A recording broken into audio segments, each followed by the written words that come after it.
Morning, sir. Morning. Morning, sir. Okay. All right. Yeah, man. Yeah, man. Him?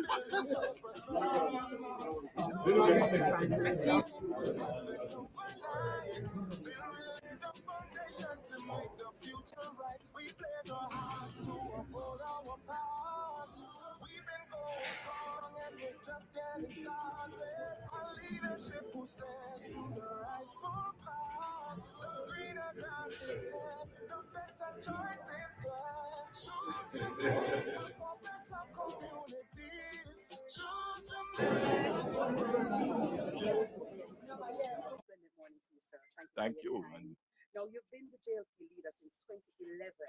This is your fourth general election in this role. The Jamaica Labour Party has never won a third consecutive term.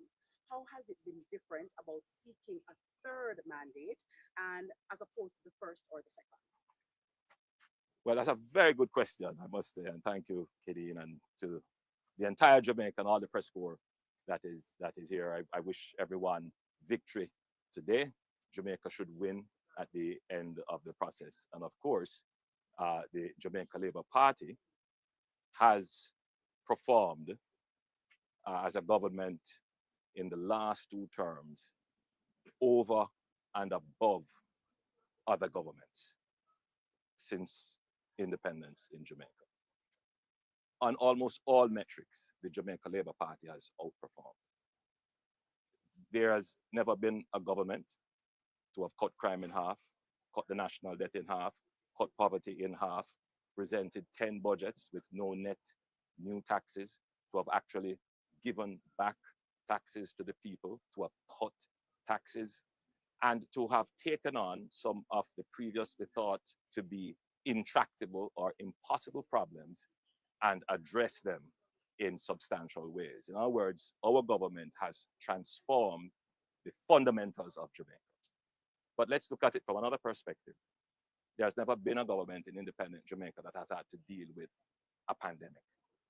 And we dealt with the pandemic, coming out of it very rapidly, without increasing our debt, without cutting one job in the public sector or cutting any pay in the public sector. And immediately after, increasing public sector wages by the largest increase ever in the history of Jamaica. But more than that, we were hit by a Category 5 hurricane, and then we had 8 solid weeks of rains and tropical storms, which damaged our infrastructure, and we were able to recover quickly from that. So, on all metrics of performance, the Jamaica Labour Party has done well. No one contests whether or not the Jamaica Labour Party has performed. Even the most jaded and biased voter has to concede this point. Now, I am not saying that we're a perfect government, but you can't compare us to perfection. You have to compare us to what our competitors have done and what others have done in the past. And if you compare us on that basis, which is the fair basis, we have certainly outperformed. However, elections are not always about the logic of performance. You're not always graded based on how you perform. Now, there's a danger in that, because if it is that political parties can win without performing, then what is the incentive to actually deliver on the promises that they make? And so, yes, elections are also about the future, and it is about, therefore, a promise. So in this election, the electorate is faced with a different set of circumstances which they have not had since our independence. In other words, this is the first election where the electorate has to contemplate in their decision-making process the performance of the government. So, are you feeling more confident this time around? So, which is why we have presented, uncontested, our booklet of 250 solid achievements. Every journalist, everyone who looks at it, okay, we can't contest this. So we are now in the phase of the campaign, which is about what are the promises, what the future is going to look like. Now, I will say this. Promises can't be delivered by people who have not performed. To take a promise from someone who has not delivered or has a track record of not delivering, you're gambling. you have a far greater possibility and probability of the fulfillment of promises by persons who perform. Now, I'll say one thing, which is also different, and why I have great confidence. The challenge for Jamaica over the last 50 years has been to give development to the people without borrowing, without raising taxes, without running deficits. For the last 50 years, Jamaica's development has been literally funded by borrowing or by increasing the tax burden. We did this to a point where the economy almost collapsed. And in 2009, the Bruce Golding-led administration was at the helm when we faced the deepest, darkest moment of going off that cliff. And we took the decision to end the high interest rate policy and to introduce fiscal discipline. We worked with the IMF to create a kind of social cooperation around this. And give the PNP credit, they continued this. And today, we have a solid fiscal economy because we also took it over and deepened it. So what Jamaica can claim, entire Jamaica, is that we now have fiscal rules and good management of the economy. This is what, as a nation, we have fought for. This was tested in this election. In other words, the very people who say they claim fiscal responsibility are the very people who came to the public with promises that were fiscally irresponsible. And so this election is a test as to whether or not the public has moved away from promises that are fiscally dangerous, meaning promises that will take you back to either increasing debt or increasing taxes or tanking the economy. And so a lot of what was promised by the PNP flew directly in the face of what they claim to be the father of, which we know they're not the father. The DNA test was done and they're not the father. So, but they had a part in the upbringing of the child, so to speak. And therefore, for me, I found it a little bit hypocritical and not credible that in order to get political power, they would make promises that are fiscally irresponsible. So this election is about, yes, whether or not the electorate has evolved to a level where they understand the risks to the economy by accepting promises that are fiscally irresponsible. And ultimately, it is about whether or not the electorate will reward performance as a guarantee for the delivery of future commitments. So the election comes down to two things. We live in strange times. The housing bubble burst, rise of China, and the rise of inequality. Health is a very big deal. Taxes are front rank issue. Blue-collar jobs were lost. Performance, promise, and you have to choose. Indicated, but we didn't give details because, as I tell you, I am a chess player, so we knew that they were coming with this because they have been trying to take our 2016 playbook. They don't understand the playbook. And I think they overplayed their hands. But one of the reasons why I did it, however, and I'm glad you asked the question, because the PNP claims to be a socialist party. And socialist parties are more about redistribution rather than creation. So they take what is in the society and they take it from one set and they give it to other. Normally, socialist societies take from the rich and give to the poor. There are two instances which I think the public should look at very carefully. The high interest rate policy, which resulted in FinSac, which resulted in taking wealth from the poor and giving it to the rich, for which the people who are trying to contest for this election now were beneficiaries. So that's one instance where a conscientious clergyman who was a member of their political party had to speak his mind when he said that that policy was the greatest transfer of wealth from the poor to the rich.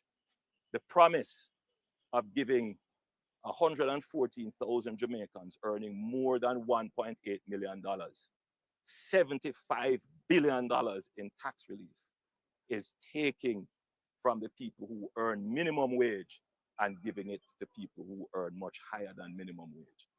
And then to have the audacity to say this is a move to build the middle class. You can't build a middle class like that. You build a middle class out of the working class, meaning you support the working class.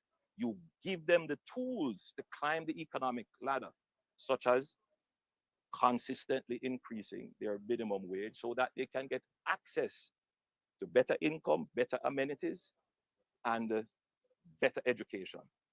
And that is the core of building the middle class. So our policy is about supporting the working class so that they can send their children to school, so that they can get better housing, so that they can get better health care.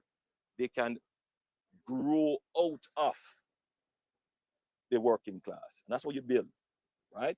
And so to me, this policy that the PNP put in place was not just fiscally responsible, but immoral. Some economists have said, though, Dr. Morris, that it's not sustainable and it will affect the middle class adversely, No. as well as it cannot be funded. So, Katie, what cannot be funded? The $32,000 increase. Oh, God, Katie. Hold on to my hands a little bit and just walk with me down the road. Imagine today was 2016. And I said to you, Katie, I'm going to almost triple the minimum wage. What would you say? You wouldn't believe it. It would be practically, we believe it. Minimum wage then was $6,000. Today, the minimum wage is $16,000. Has the middle class declined? Absolutely not. Has there been any loss in job? No. We moved from 7.2% unemployment to 3.3% unemployment. In fact, in 2016, we were 13% unemployment. Where now unemployment has grown. Listen, there are a lot of people who talk, but have very limited understanding of where we are in the economy. Even if the government did not increase the minimum wage, firms are now at the point where they have to contemplate paying people higher in order to attract more labor into the labor force. You see, the PNP doesn't understand this, and those who are talking, they don't understand where the economy is. There are 50,000 unemployed Jamaicans. 50,000. It might sound like a lot, but that's just 3% of the labor force. And why are these people unemployed? They're unemployed because they don't have skills. So there are jobs, but the people there don't have skills. And that's why we're working very hard to upskill and reskill and skill this 50,000 to bring them into the labor force. But you will eliminate that very quickly. And then you're going to get to a point where your economy needs to expand. Where is the labor going to come from? And once that market force starts to happen, what is going to happen to wages? They're going to have to rise anyway. So what we're trying to do is to anticipate and to give people greater incentive in the work-leisure balance. Because a lot of people are saying, it doesn't make sense for me to pay taxi fare, buy a lunch money, and then I come home and I can't get anything. And so I decide not to offer myself to the labor force. But as you gradually increase the minimum wage, as we have done, we were able to bring in 85,000 Jamaicans into the labor force, right? And so this is a move that is going to increase the labor force, it's going to increase productivity, it's going to increase value. But let's be fair, man, it's morally correct. It's going to give the base of the society, right? It's going to give them access to a better quality of life. The middle class under our policy also gets a benefit with the gradual reduction in the rate of taxes and, of course, the fulfillment of the commitments we made to gradually increase the threshold. So everybody benefits, not to mention the pensioners. My God, you know, I through COVID, I have to say thanks to the pensioners. I think they were hardest hit because they had to stay home the longest. And I think they deserve the break, which is why we have said, if you're a pensioner 65 years and older and you're earning $6 million or less, you're getting income $6 million, you pay no taxes. And I think that's fair. I think in 2007, 20 2011. He predicted in 2016, and he predicted in 2020. Come on, I'm not going to discredit any poll. Let me say that. But I don't listen to Don Anderson's poll. I have done my own poll, and I have stayed away from saying what the outcome of the poll is, because you see, you can use polls to influence opinions, which is what has been happening in Jamaica for a very long time. But ultimately, you end up in an echo chamber where you start to believe what your own polls are telling you in terms of the influence it has on people. And you don't want that, because one, not just the echo chamber effect, but it reduces the urgency of your supporters. People get complacent. So we did not release. We did a poll, and let me give you the background of that. We did a poll a few weeks before the announcement of the elections. We polled 23 seats. We interviewed over 25,000 respondents. So not a little poll of 1,000 people here or 300 people there. And we polled the seats that have shown historically the ability to swing. And in 20 of those seats, we were significantly ahead. When we saw the blue dot polls, for us it wasn't any shocker, because that is what our polls also were telling us. We stand here on great conviction, with great humility. We're not bothered by the polls. We have done the work, and you can see that our campaign has been very strategic. We had a pre-campaign where we went around the country and we explained our policy. Then we entered the first phase of the actual campaign, where we explain our achievements and place those into context.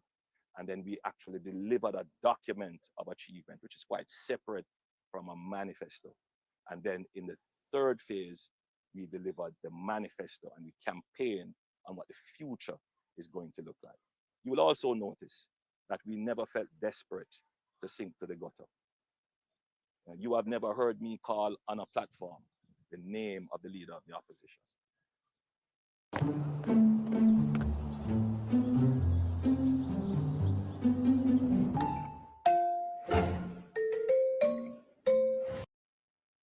Prime Minister, if you win the third term in government, will this be your last at the helm of the country? I believe in meritocracy.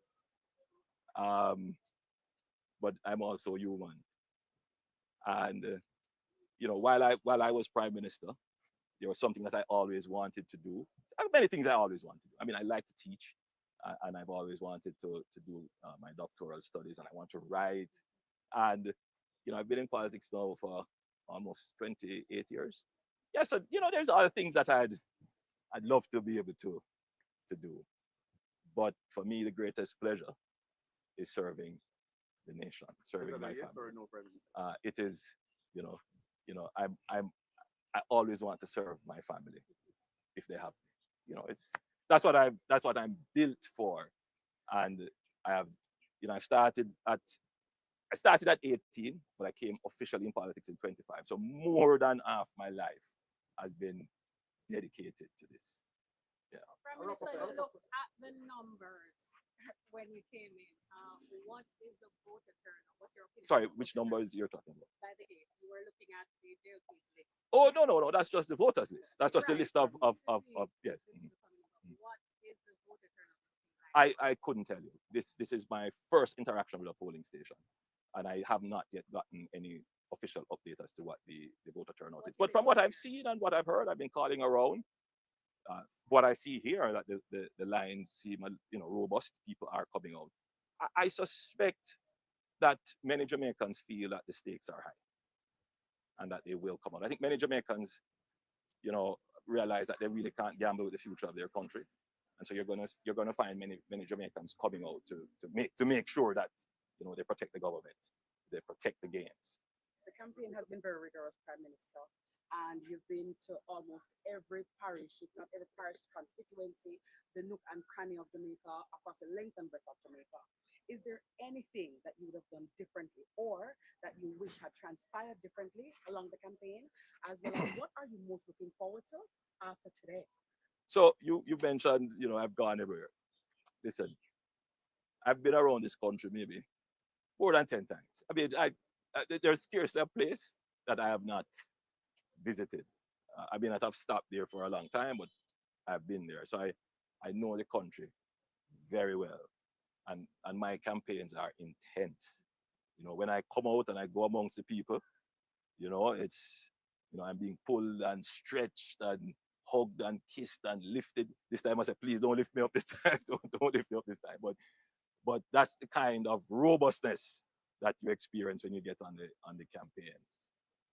And you notice that I made sure to get fit for the campaign, and I did my 5Ks and got fit. So, I'm campaigning for the entire day. Sometimes I'm on stage at, 1 p.m., 1 a.m. And and the people are there. So that is the most amazing thing, that the people are there. They're standing up. And the JLP crowd is a little bit different. I've spoken on many platforms. And what I'm noticing about the JLP supporters is that they are not there for the gimmicks. They are naturally critical, but they are there listening to see if you make sense. And it's something you can just look in the eyes and you see that they are listening and they are nodding. So they are not mindless followers. So would you have done anything differently? Right. So differently. What are you Differently. looking forward to after today?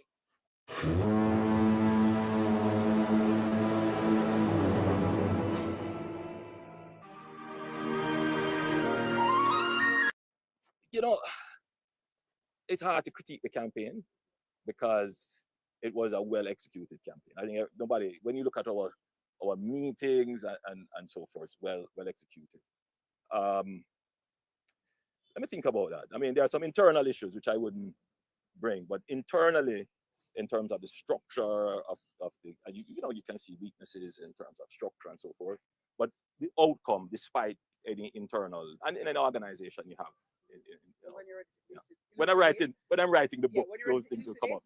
And what am I looking forward to? I'm looking forward to returning as your Prime Minister to continue the work that we have started and to get on to some new things. The mandate, getting a new mandate is so important, because once you start to enter into the election campaign, the people who actually do execution, where you need them to be executing without concern or without hesitation, the election campaign puts you in, a kind of flux, and the new mandate sends a clear signal, not just to the executive, but to the civil and public service.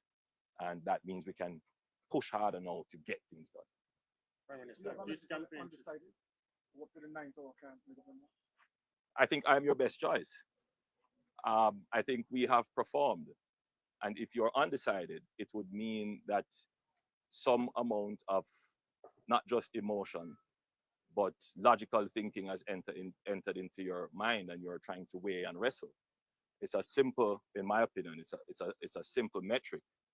Who can best deliver what they promise? And you have to look at who has actually delivered. And if you want fulfillment, you have to look at people who have fulfilled and people who have delivered. And so I think we are the best choice. And I think that we are the best choice for Jamaica. If you notice our campaign, it's choose Jamaica. So to the undecided, I say to you, choose Jamaica. See prediction, Prime Minister. This campaign trail has been clouded with parts of corruption. Do you think that will affect how some Jamaicans vote? Without question. I mean, there are Jamaicans who will listen to the headline and not necessarily read the story. So that's something that we factor in. I think the challenge with corruption in Jamaica is that it has focused heavily on the name and shame, and using bureaucracy to try to prevent corruption. I think there's another model which is a model that actually works. And I've said it before, I say it again. Efficient systems can't be corrupted.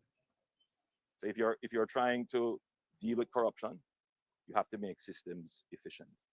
And to make systems efficient, you want quick delivery of results. You want systems that are integrated. You want transparency, and you want a fair process of adjudication. So we are looking, as we have announced, our speed program and increasing the efficiency of our public bureaucracy. And I think that is where you're going to get the greatest gains against corruption. Okay, Oles, you're here to support Fable Williams. How confident are you that she will retain this seat? You know, Fable has been a very good Minister of Finance, I must say. Fable has her own unique style, and people sometimes underestimate her. But if you talk about the strength of a woman, that's Fable. She's a strong person. She's not overbearing, you know, she doesn't seek to come and dominate. She's very humble. But people tend to not realize, you know, that Fable is a brilliant lady. Fable is a Harvard graduate.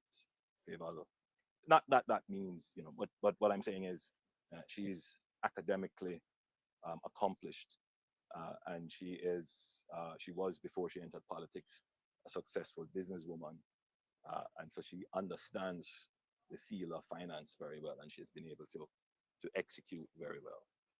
As an MP, I'm sure she would have surprised many, and she continues to work. There are always complaints, always in every constituency, but I expect that Fable will come home and come home strongly as well. I think I've been very gracious. Yes, very. Any seed, as you asked, any seed predictions? No, I'm not. I gave you a. You could extrapolate from what I have said. We polled 23 seats and we're heading 20, and these are the seats that we consider swing seats based upon the local government elections. So from that you can figure out what the likely outcome of the election is going to be. Very well, sir. Have a great day. Blessings. Thank you all.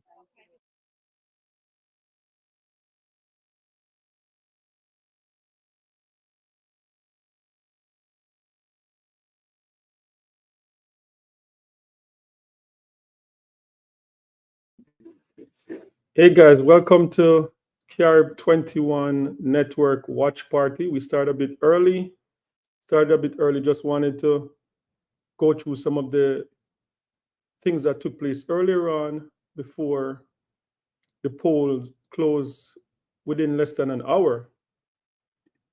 Yeah, so I just wanted to go through some of the stuff, the early interviews. And one of the things that I've realized is that this year, social media played a big part in leading up to the election, and YouTube is a big part of it too. And both leaders chose to do a lot of podcasts this year as opposed to traditional media. A lot of them went on these podcasts. And so what I wanted to do was just to, leading up to the closing of the poll, just to go over some of the podcasts that we saw between the different leaders, some of the interviews that took place earlier before the closing of the poll, and the numbers start coming in. So this one that I want to show is the opposition leader, Mark Golin, and he went on the Let's Be Honest podcast with Jeffrey. And I must say that a lot of the podcast guys, they did a good job asking the right questions that a lot of young people want to hear. So I thought that they did a good job. And this was Jeffrey on the Let's Be Honest podcast. First election. First general election as party leader, yeah. But you know, like Mark Golden, the name growing up, the name doesn't ring a bell. And it kind of makes sense now because by the time you really in a politics, you're a big man. Yeah. So what me I said, like a Lisa Hanna now, she would have like the clout per se. How people like differentiate from somebody who has the name, not saying she's a bad politician, but somebody who has the name versus somebody who's more reserved, but them have the read policy, them want the best for the culture. Like how them differentiate that? Because enough time with politics, to me, it seems like a popularity contest. It does. I mean, I agree with you, because when you see some of the polls that are run as to like who's the best minister or who's the best spokesperson, the results, to my mind, are not based on who's actually doing well or doing a good job. It's really about who has most exposure and who's most popular out there, you know. So that's the nature of it. But, you know, in my case, I think the PNP structure, the leader of the party is chosen by the delegates. Now, the delegates are persons who are selected by their party groups, which are like the grassroots of the party, now choose their delegates to go to conference and vote for the leader. So those are political activists, really. These are people who are steeped in the politics, know it well at the grassroots level, typically. So they are looking for somebody who they think can run the party, who can unite the party. Because coming out of the 2020 situation, we had a lot of, you know, issues that we had to sort out internally. And also somebody who they probably felt had the necessary experience and skills to take the party into government and run the government well. I never interrogated the delegates and asked them why they voted for me, but I can imagine that, because as you have said, I was only first in representational politics in 2017. Before that, I was in the Senate for 10 years. I was Minister of Justice for 4 years, but people who don't really follow politics now probably didn't know who I was. Although we did a lot of good things, including the decriminalization of ganja and so on. That was my thing. I pioneered that and developed that, passed that into law, developed the cannabis industry around medical and therapeutic and what have you.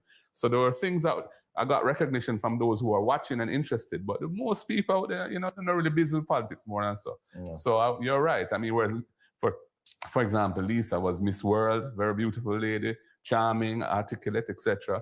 So, I mean, yeah, there was a choice that the delegates had to make, but, you know, they chose me, and by a majority. I mean, so I don't know what the thinking was, but we are where we are. You know? Yeah. Young people nowadays, including myself, and you probably think I'm in my 30s, but I'm not. The housing market is crazy. It is. And then when you look for minimum wage, and that's where like professionals, people who come out of UA, spend a bunch of years, even doctors, and the pay with them I get, it not add up. No. Like as a person, I'm a resident of the States as well. Groceries in Jamaica, way more than America. Yeah. I don't know why. I mean, because we import. Right. I don't know. What do PNP have planned for like make younger people can own some house, boy? Well, we've been giving that a lot of thought, Jay, and we have some ideas. First of all, we want to establish within the NHT a fund to assist young people to get their deposit. Because at the time, the hard part is you have to have the deposit, whether it be 10% or whatever the deposit is. It's not usually more than 10, but it's often up there, you know, and a lot of people just can't, because of the cost of living that they mentioned and how high it is and salaries being relatively low, they can't really save enough for the deposit to pay down on the house. So we want to establish a fund. We've said we're going to do that of $1 billion, where any young person who's been contributing to the NHT for at least 2 years would be entitled to a grant towards their deposit of $500,000. And that is something which has played well because people see the need for it. We also have, for persons who are informally employed, meaning that they don't have a job where the employer is, you know, making payroll deductions and so on, and they don't have a pay slip. It's hard for them to establish their proof of income to qualify for a mortgage loan. And we have a thing called rent to own, which is an idea that we have put out there that we want to implement. So if somebody who is a successful blogger or whatever and is making money that way, or whatever they may be doing, you know, buying and selling or whatever, but they don't have a pay slip, they can apply for an NHT house and they can go in as a tenant. And they, over a relatively short period of time, we're thinking about 6 months, you know, the rent would be fixed at the same amount as the mortgage would be. Okay. And as long as they're current and show that they can make the payments over 6 months, then they would qualify for the mortgage without having to produce a pay slip. And then they could just roll that up and then get the mortgage and buy the house. Similarly now, under the rent to own, there's another category of person now who is struggling. They're renting where they live now, but they don't have it. Times are so hard, they can't save for the deposit. And we would say, all right, they could rent an NHT house. And we would allocate a portion of their rental payments towards a deposit fund for them. So part of the rent would go, a good chunk of it would go into that rent account. And once your rent account equals the deposit that they need to pay, then they can draw down the mortgage and become the owner. So we're thinking about these things. We also want to over the last 12 years, $11.4 billion has been taken out of the NHT every year towards the budget. And it has really depleted the NHT of its cash resources and made it difficult for them to do the kind of transformational development of housing, affordable housing in particular, that really was the mandate for which they were established back in the 1970s under my command. So we want to recapitalize the NHT with lands, public lands that are suitable for housing, and then they can develop those lands in affordable housing solutions and sell them. And we are not going to charge the purchaser of the house for the land portion of it. We're going to exclude that from the price, which means if instead of an affordable house, say, costing $14 million, it may cost 11 or something, you know, that kind of range based on our calculations. So that will immediately do two things. So one, it will make the house more affordable especially for young professionals or persons who are just getting started in the home ownership game. And secondly, when they buy it, they will immediately have some equity in it because they would have got the house without having had to pay for the land portion of the value. And that would be a benefit to them. And they can now, you know, use that in the future as part of their asset base and their own personal and family wealth. So these are some of the ideas that we have. There are a few other things we want to do as well. You know, for some of our existing NHT borrowers, public servants, for example, you know, there was a policy in place that they got a discount on the interest rate on their mortgage loan for being a public servant. That was taken away from them. We want to put that back in place for them. For the borrowers at the lowest band, which is, I think, persons who earn up to $30,000 a week, they are in the lowest band. Right now, the insurance on the house, which is part of what they pay each month in their mortgage payment, has gone up because insurance rates, because of climate change and so on, insurance is getting more expensive. We said that we will let the fund absorb, the NHG will absorb the mortgage costs for that category of borrower and give them a break, you know? So those are some of the things. There are a couple of other things, like, for example, for public sector workers, again, right now, the way that the NHT assesses whether you're eligible to borrow is what they call the debt service coverage ratio, which is a relationship between the monthly payment and your monthly income. Yeah, and you can't be more than a certain percentage of that. And for the public sector workers, we're going to increase that percentage to give them more lee room to borrow a bit more so they can afford a house more easily. So we're really looking at the housing thing and trying to see how we can solve the problem. So we plan to do a major build out over the next 5 years of affordable housing, because that's really been a gap over the last 10 years or so. There's been a lot of construction of new buildings and new houses, but typically they're at prices that are not really within outer range for most of our young people. So like how the young people are complaining about them can't get in a house, and then we have Minister Tufton now who's saying that we should have more kids. I feel like it not quit. Yeah, you know, because more kids, more bills, kids in my forgot school, picnic have to eat. That's right. So how I don't understand, like, what the people them supposed to do. I don't think you can tell somebody to have more children. That's a personal decision that they have to make based on their circumstances, right? But what I would say is this: if we can get the economy to grow, which it has not been doing, and we can create more wealth in the society by having a stronger economy that's growing, then people will find it will be more affordable to live, and people will be able to afford to have children if they want. You know, and I think one of the reasons why people aren't having as many children as before is because they know they can't afford the cost of raising a child the way they'd like to raise them, because it's expensive. So if the economy improves, people are earning better salaries because the jobs that are available are better jobs and so on, I think we will find people more inclined to have children. Well, is that case so the country really need more kids? Well, what he's talking about really is that if you look at the trend, the demographic trend over time, we have an aging population. So the percentage of the population that are in the older age brackets relative to the percentage that's in the younger age brackets has shifted over the last 30 years. It used to be more weighed towards younger people. Now it's moving more towards the older people. So there's a concern that over the medium to long term, we're going to find that we have more older people to look after, and we're not going to have enough young people to do the jobs that are available. So I think that's what's driving his thing about we should have more children. But it doesn't really work that way. You have to fix the economy. Yeah, but what's the first. incentive? Yeah, there is none. And if he's going to encourage, you need to have that. You need to have an incentive. Yeah, me personally, I want to have kids. I have 2 dogs right now, I tell you. Stressing. Yeah. Stressing. Every time I got a vet, I tell you, some breed of money I have to spend. So I can only imagine. I can relate. I have a dog too, and yes, they take a lot to look after them, and so do children, more so even. So it is, but they bring a great joy, Jay. They bring a great joy, and it's so if you feel inclined, hopefully as you do more interviews with man like me, your money start turn up and they can go on. Sure. I mean, I try rich like you, All right, crime. Yeah. Crime. Jamaica has top 3 from 2000 to right now in terms of murder per capita. Yeah. What do you feel needs to be done? And do you think it's time for the whole Don culture and all of that need to go out of the inner city, or is that a case where the Dons are the area leader for say is an important role and them for do them role better? That's a really good question.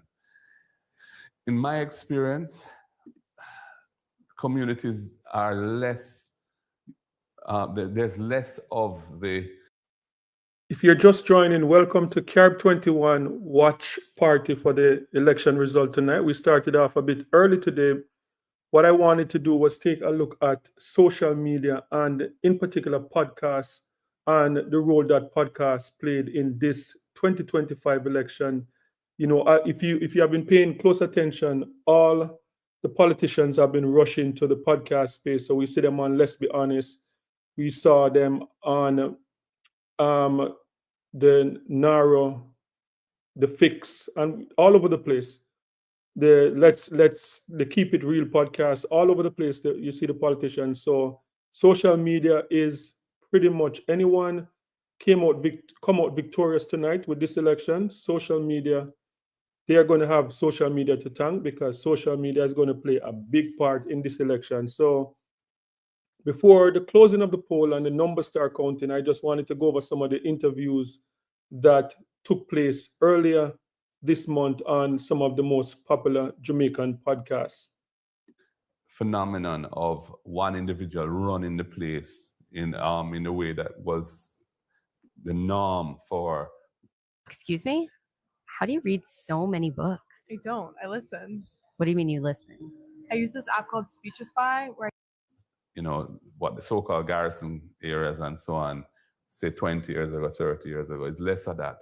But you still have a lot of youths who gravitate towards the gun culture and badness for one reason or another. Sometimes it's because they don't see any way out, and that is how them get them props, and that's how them feel like they must muddy and thing.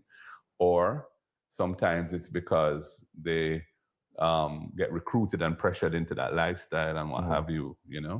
I mean, in order to change the dynamic around crime in Jamaica, I think it has to be a multifaceted approach. So first of all, I think the country has to embrace a more moral approach to living, so that how we deal with ourselves, how we deal with each other, embracing the idea that truth is important, honesty is important, love and respect for each other is important, and building our country by collective effort is important. These values and attitudes, we need to push them from the young coming right up, so that people adopt a more wholesome mindset. Because some of the ways that people behave and things that they're doing is not right. Secondly, we have to support our police officers and the law enforcement. And we need to give them the tools that they need to do their work, the investigative tools, the laws that support what they have to do, and the basic infrastructure and equipment that they need. Yes, that's important. But then that's not sufficient, because you can control murder maybe for a period of time by hardcore policing, like what is going on now. But at the end of the day, is that sustainable? We have shown in the past it's not sustainable. So you need to make a sustainable solution. You have to deal with the reasons why youths turn to that lifestyle.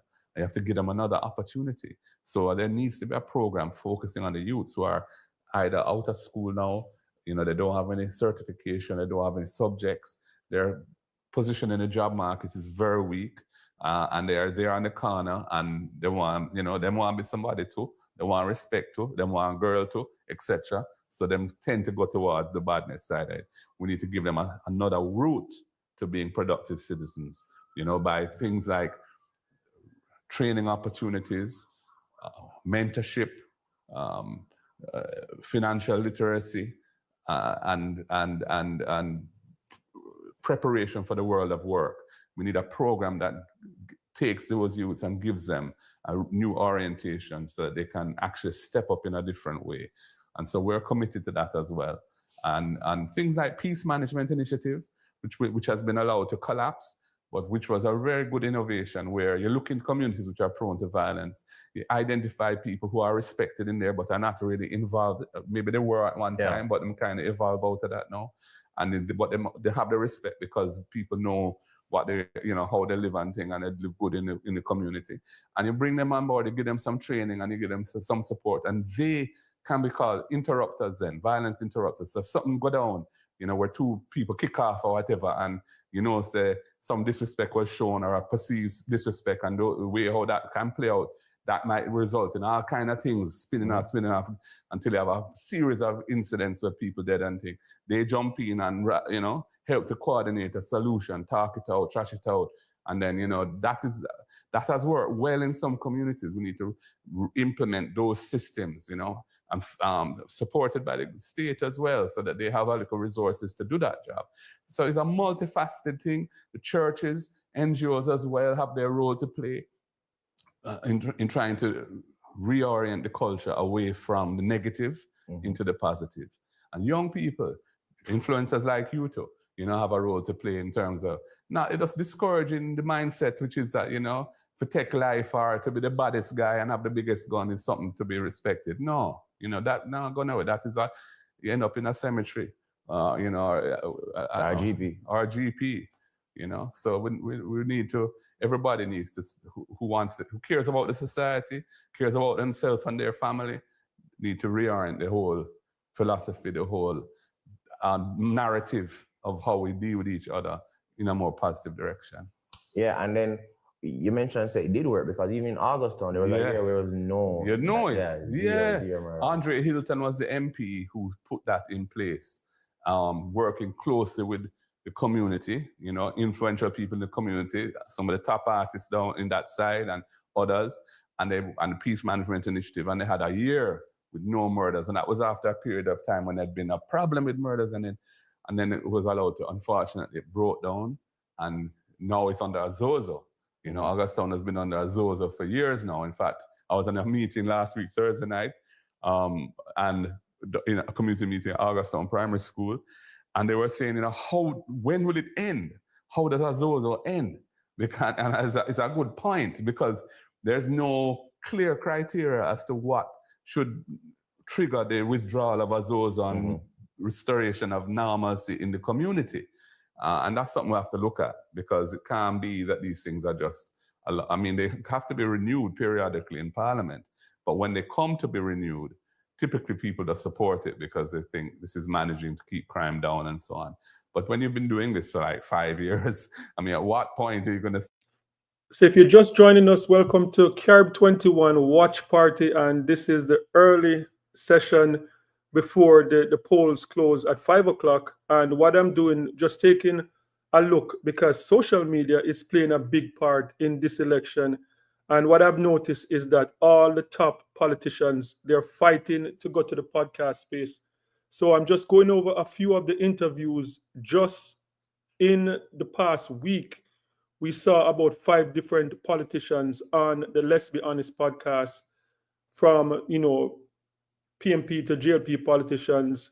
We saw them there. We saw them on the Fix, and they're all over the place. Social media is going to determine the result for this election. It's no longer TVJ, CVM, that's the heavyweight. We're seeing what is going on social media and in particular YouTube. So I'm just going over quite a few of the interviews that were done by some of the politicians in Jamaica, and they're the last ditch effort for them to impress the voters to come on their side. And then after 5 o'clock, when the poll is closed, then we'll connect to the live feed with the counting of the ballot starts. And after the election tonight, we'll open the line, and whoever want to cry can cry, whoever want to celebrate can celebrate. But this is the early part of our election coverage. Say, well, this is enough. This is enough. Yeah, because at the same time, it's like, all right, nothing now going no, right. but that probably only one because you're there. Right. The soldiers are there. Right. So if you take out the soldiers now, did you change the mindset of people? Well, Did who have the conflict, resolve them conflict? Well, as those to me ought to be integrated with a thing like Unite for Change or Project Star, so that where you're really not, there's a security side of it which the police and soldiers deal with, but just as importantly, or more importantly, is the interventions that provide youth with other opportunities. The same thing I was talking about earlier, training, and some people that have them birth certificate, you help them get those things sorted out, your readiness for work, parenting skills taught, and all these things to just make the community stronger, more cohesive. And so that when people start to buy into the idea that they can build a strong community without having to go back there, so that when you withdraw the excessive presence of the soldiers and police, and that the community as a whole is in a position to ensure that it moves forward in a positive way and doesn't regress to what it was before. But I don't think the Zozo have really done that effectively yet. Because they've done some zinc fence removal and they've patched some road and some things like that. But I don't see the kind of comprehensive interventions that Unite for Change was designed to do and was doing. Our Project Star, which is a PSOJ initiative, has been doing in a few communities. That needs to become the norm in all of these Zozo areas. Yeah. And then the music, we always see this music influence violence. What's your take on that? That's a controversial one. It's like a chicken and egg, Is it that music reflects society, or is it the music that is influencing society, And I think it's both. I think that, artists come out of communities and their own life experience, and that's what they sing about, But at the same time, the way they portray it and how they deal with the lyrics and things can also be very influential on others, including others who may not have experienced that lifestyle, but just rate the lyrics and the way the man flash it and thing, and then they start buying into that thing. So I think that's very important, that the musicians, the influential musicians, have to understand the role that they play. And I believe in freedom of speech and freedom of artistic expression and so on. But I think that there needs to be a constant dialogue with those, with those more influential artists, so that they can understand the role they play in society too, and it's positive rather than negative. Yeah. But my question to you, do you think it's the music or the musician? So, for instance, let's say Psalms is kind of, I think, one of the most underrated books sometimes in the scripture. We kind of think it's just worship songs, that something you just put to music, but actually it's a... John Brown, no-name artist, sings killed 10 men with a rifle. I don't know him. Right. You get me, I say? Right. And then sometimes, reason I'm asking for the music or the musician, it's who it come from and who it believable from. Right. So there's certain artists, right now, Chronic say walk with the rifle. Chronic, stop, you don't walk with the rifle. Right. You walk with a red and a staff. Right. You don't walk with rifles. Right. But if Cartel say no, Cartel wants something more believable. So sometimes I feel like it's the individual. And then obviously we see a lot of artists, musicians behind bars. So not for these guys, they're not even artists, they're criminals. So I don't think it's fair, but we use that all the while say influence violence, because if influence violence, it also can influence positivity. It can. So it got both ways. I don't hear nobody talking about that point. Well, I think that's understated or not sufficiently emphasized, because there's no doubt that there are artists who, we used to call it culture, roots and culture, who are teaching people about reality in a positive way, teaching about the history, about the importance of the teachers of Marcus Garvey, a man like Burning Spear and many others. There's that side to it too. Bob Marley, obviously, Peter Tosh, and so on. Those guys were not selling anything that would be considered negative. To the contrary, they have been uplifting and liberating people with their lyrics. But then there's another side of it with other artists who kind of go down a different style, and the badness culture in Jamaica is there's some hype around that. So they contribute to that, and they also feed off of that. So what I'm saying is, for those persons now, I think they need to be engaged with and shown what other ways they can fashion their lyrics, or how they can play a more constructive role in the youth mind, because we don't want a situation where youngsters are influenced because they rate the artist there, and that is what he's saying. And so they think that's the right thing, or that's what they want to do. That we want to discourage that, but not by saying that them can't say this and they can't say that. Because I don't think that's the way you should deal with artists, but more reasoning with them, and maybe have associations of artists where these things come up, and other people from outside can come and share their point of view with them, so them get a better understanding of how society is looking at it and what we'd like to see them try and achieve. And then why you're taking on people saying that politicians are hypocrites when they use these said artists in their campaigns? I think that's fair comment. I think there is a lot of hypocrisy around that, so it's true. I mean, listen, man, politicians are human beings, and it's a competitive field, and people are always trying to find a way of getting advantage over their opponent and so on. And sometimes, that strays into engaging with things that are not wholesome and shouldn't be done. And I try and avoid doing that, but I'm not saying I'm perfect or anything. But, you're right, there is some hypocrisy and all that, because I remember, even Brogard adopt that persona, which is a persona coming out of a certain line of music around scamming and them things, and, became his thing, which was clearly not appropriate for a prime minister to have. And I think now he's trying to shed himself of it. But for many years, that was part of his image, So that, I think, was something which was unfortunate. But, we need to learn and move on and improve as time goes by, so we don't make these mistakes and repeat them. Is it a case where you guys are recruiting the artists, or they're just like followers of that particular party? So like, for instance, we see a Buju Banton, we see a Vibes Cartel. Recently, again, I think it was Miss Williams, Chronic Law, Popcorn, endorsement. So is that case where these artists are just PMP or labor right, are unasi? We are the party if we're Right. I think the artists are socially aware people. They're out there and they're lyricists, and so they have to, in building their content, they're very aware of what's going on. Some of them may come out of a family background, which leans in a particular direction, the thing we were talking about before. So I don't think it's really a case of recruiting them, but certainly we show them respect, and we build relationships with them, because they are influential, and with what they have to say matters, because people listen. So we do engage with them, but I don't think it's a recruiting thing in that sense. But more certain artists rate us or rate our tradition, and and so they're more inclined to give us the support. Okay. Yeah. And me, I don't think they're that influential, to be honest. They're not, but I think influence is a choice. You get me? Because if you look on Joe Biden and Kamala, right? If you think about influence, them should have win, because she have Beyonce. Right. That's like What Up Black America. Then she have Taylor Swift, the biggest artist in the world. Yeah. They ever use America, the world, and she didn't win. Yeah. So enough time we hear people talk, and like them, you see, let's say a cartel come out and it's PMP and. What distinguishes Indian food is its magical use of spices. I always loved food, and what I perhaps. That's a PMP now, but I'm just like. Right.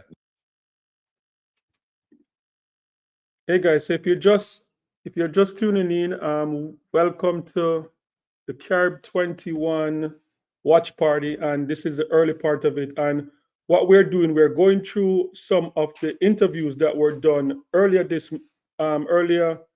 in this political cycle between the different politicians rushing to the different podcast space. And what I've been saying is that social media is going to play a big part in whoever is going to come out victorious tonight. So I am just going over some of these interviews that took place earlier.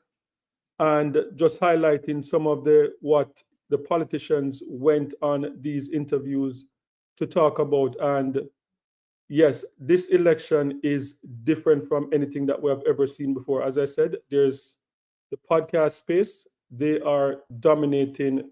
We're no longer seeing like TVJ or CVM per se dominating in terms of interviews. We're seeing The Fix, we're seeing Let's Be Honest, all of these different podcasts now, we're seeing, just taking over the airwaves. So I found that to be very interesting. And so just going through a little bit of these interviews, and what is interesting also is the different platforms that the different leaders chose. So now I'm going to go to Dr. Andrew Holness and an interview that he did about a month ago.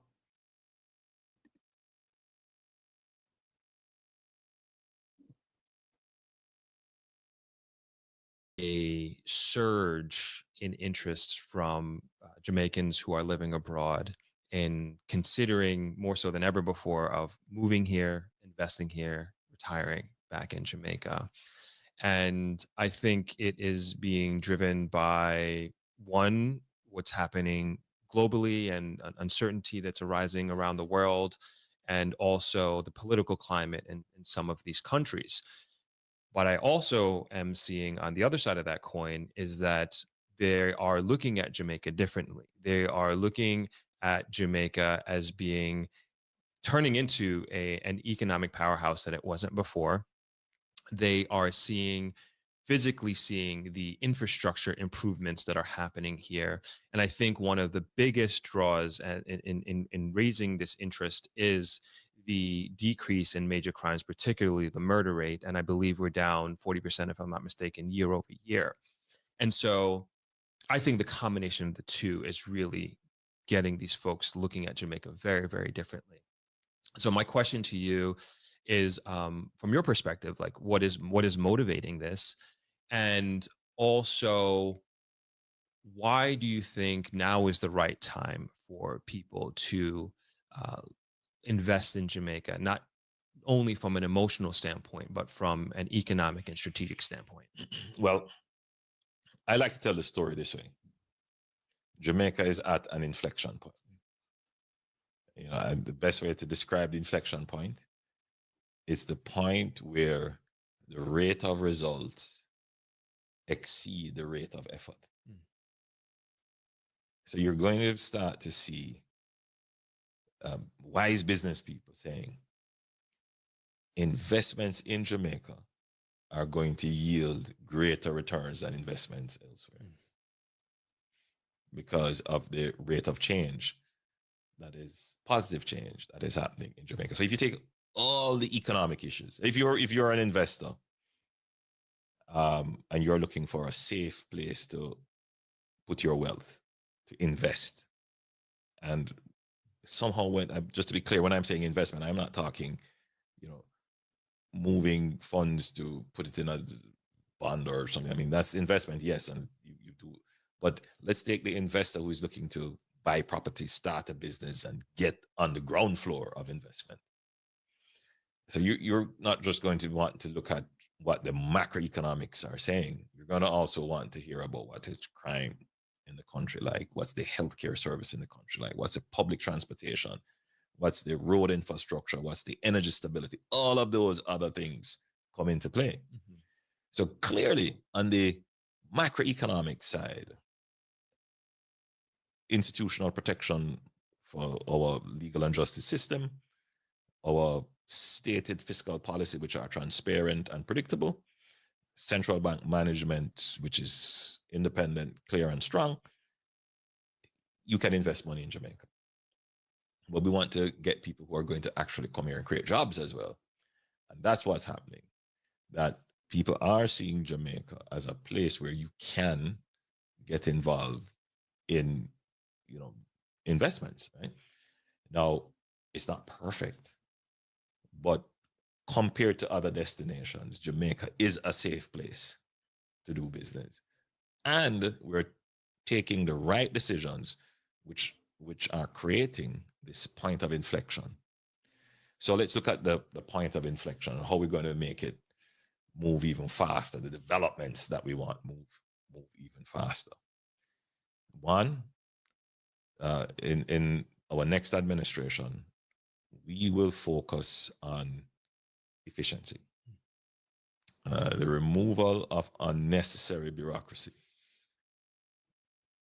Because a business environment that is efficient for all, that is transparent, that integrates technology, that gives you space to innovate, is an asset.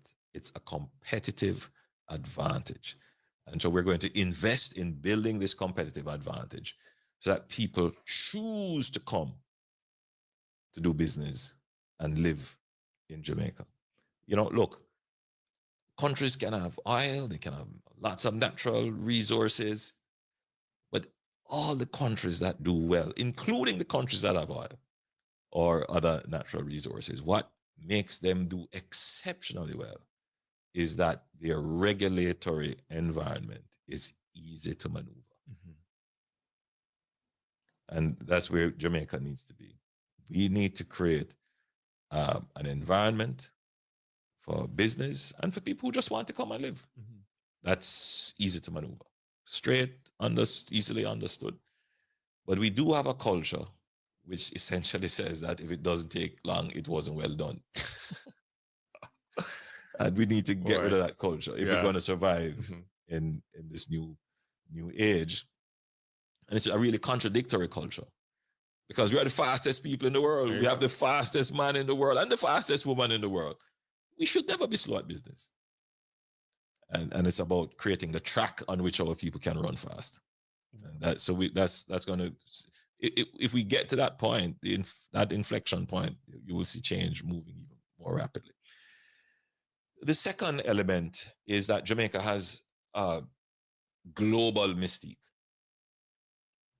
Appealing. Jamaica is one of the top 5 strong global brands. People recognize who we stand for, you know, what we stand for, who we are as a people. So Jamaica is, you know, obviously known worldwide for our resistance to oppression. You know, we have been the people who have been assertive, particularly in migrant communities, against racism and bigotry and oppression.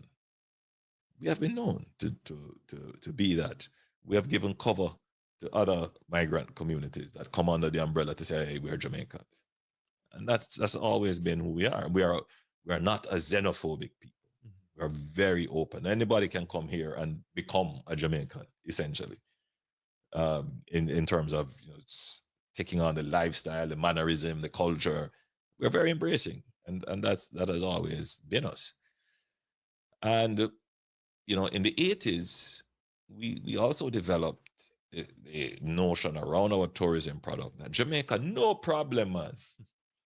Jamaica, and that's part of the grill mystique. Yeah. Or the place you come and you just lay it back, just chill. Easy, man. Irie. That's right. And that has created a huge brand. Of course, smoking weed and all of that too has contributed to the mystique and the brand and the lore. And our music, very important. Sports, very important. But we have also had people who have occupied very important influential positions in the world because we have exported our talent to the world. Now, in recent times, this vision of Jamaica, this notion, this sense of what Jamaica is being challenged because when you do a word map of Jamaica, when you know, tell me what you think about Jamaica, which we have done, by the way. We have employed a world-renowned consultant in brand development to look at brand Jamaica and see what's happening with our brand. What do we need to do to take control of our brand? There's good code, slow code, bad code, and broken code. Good code is good. We don't touch that. But for everything else, there's Sentry. Whether you're a mobile, back-end, front-end, or...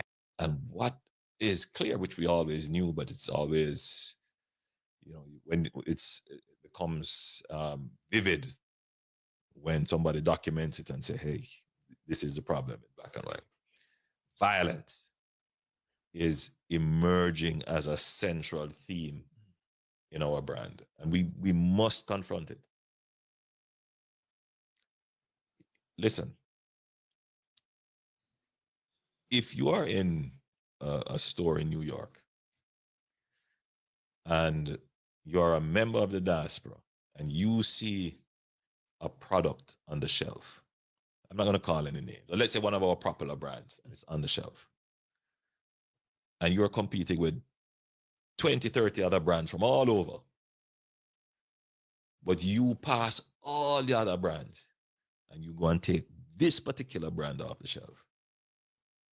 What caused you to do that? It's the brand of Jamaica. Mm-hmm. If you visited Jamaica, you came to a hotel, you came to this resort, and you go back to your home and you're in the supermarket and you see a package and it says Jamaica on it, and you pass every other pack and you go for that. What caused that? It's brand Jamaica. Right? You're a good athlete and you can run well, and you say you're from Jamaica. People say, Jamaica, identified you. Brand protects all of us. The brand has economic value for all of us. We cannot afford the brand to be destroyed. Mm-hmm. Think of it this way now. Person comes here, stays in a hotel, they experience Jamaican lifestyle, they have a bad experience. They go back home and they see the product on the shelf. What do you think will happen? They're going to walk past it. You're looking for a job and you come up here in Jamaica and they say, are you going to be violent? Or are you going to be aggressive or something? We must protect our brand. Must. It is absolutely important that we protect the brand. And there are a lot of people out there destroying our brand, doing things that are un-Jamaican. Yeah. So anyway, we've studied it, and we are going to do a kind of national campaign on everybody's responsibility to maintain and protect the brand, because the brand is what drives our products get sold more than any others. And what we found is that I don't have all the details here, but just going back from memory, is that when we were compared with our peers in the region, and we said, well, will you visit Jamaica? Very high, very high. Of course, we'll visit. Then we ask, would you study in Jamaica? Lower than our peers. And that's a big market, by the way, that we could easily tap into. Study. People having schools here that people would come to live. And would you do business in Jamaica? Below our peers. Because of the perception of violence. Would you live in Jamaica? Would you lower than our peers? Violence. That is what has caused us to fall below our peers. The perception of safety and peace. And so you would have experienced that coming here with people saying, Jamaica, is it safe? And then you realize that the perceptions that are there are not necessarily true. And so what we have done as a government is, we're realists, we're practical, we're our former Prime Minister Edward Siaga is noted to have said, if it walk like a duck, if it quack like a duck, it's a duck. And we have been very practical in our policy. So we know what the challenges are. We're not going to sweep it under the carpet and, not deal with it. First thing we have to do is deal with the violence that is in the society, the high murder rate. And that's what we've done. In 2016, when we took over, the murder rate was maybe like 49 per 100,000. Now, if you annualize the murder rate, it's between 20 and 25 per 100,000. We've cut it in half. Still high. Regional average is 15 per 100,000. We want to get below the regional average and to change this perception that is emerging in our brand of violence. And that's a long-term objective, but I think we are well on our way. We have invested $98 billion in security over the last 10 years. Our security apparatus is far more sophisticated than it was 10 years ago. Our capability to get on top of crime in Jamaica is far superior than it has ever been in any other time in our history. And our administration can lay claim to that unchallenged. But there's another element, and that is dealing with violence. It's one thing to deal with, violence that has crossed the threshold into a crime, becoming murder, which is primarily carried out by organized criminal enterprises. We euphemistically call them gangs, but they are criminal enterprises and they're organized, and violence is their main tool. And we're dealing with those. But then there's this issue of social violence. Violence in intimate partner relations, violence in domestic relations, violence in how we discipline our children, violence in how we conduct our regular daily transactions, and we need to deal with that. You can't necessarily deal with all of that by arresting people or putting them through the law enforcement system. Much of that has to come through the education system, through partnerships with the churches and other civic organizations. So we are also heavily pushing restorative justice and counseling and building out the mental health support framework. All of that is being done, but we long recognize that that has to be more targeted. So in our next iteration as a government, you will see a far more targeted approach under the umbrella of peace building in the society. So we're going to change the nature of the society from being one that is where violence appears to have become the accepted and first resort for the resolution of conflict to one where people use reason and emotional regulation. And that's the ultimate objective. So you will see that we have the big ticket items and we're dealing with all the big ticket items. Yeah. And at the same time, we have to deal with the small things that mean something to people. We have to get the roads fixed as much as we can. And that's why we have the Spark program, $48 billion program that will do over 600 roads over the next 2 years right across Jamaica, community roads. That's why we're doing all we're doing with water. We're spending billions of dollars on water. That's why we do housing. And we have a program called the New Social Housing Program, where we give fully subsidized homes to persons who live in the worst of the worst. And for me, that's the most gratifying because it's an immediate transformation. One day you're sleeping in a car, living in a tree, living in a shack, and then boom, you have a lovely 2 or 3 bedroom housing unit that becomes an intergenerational asset. Your children all of a sudden can feel better and more secure. And we're doing many projects like that right across Jamaica. So my administration has essentially tried to do the big things and do the little things that matter to people and try to bring the understanding to the center.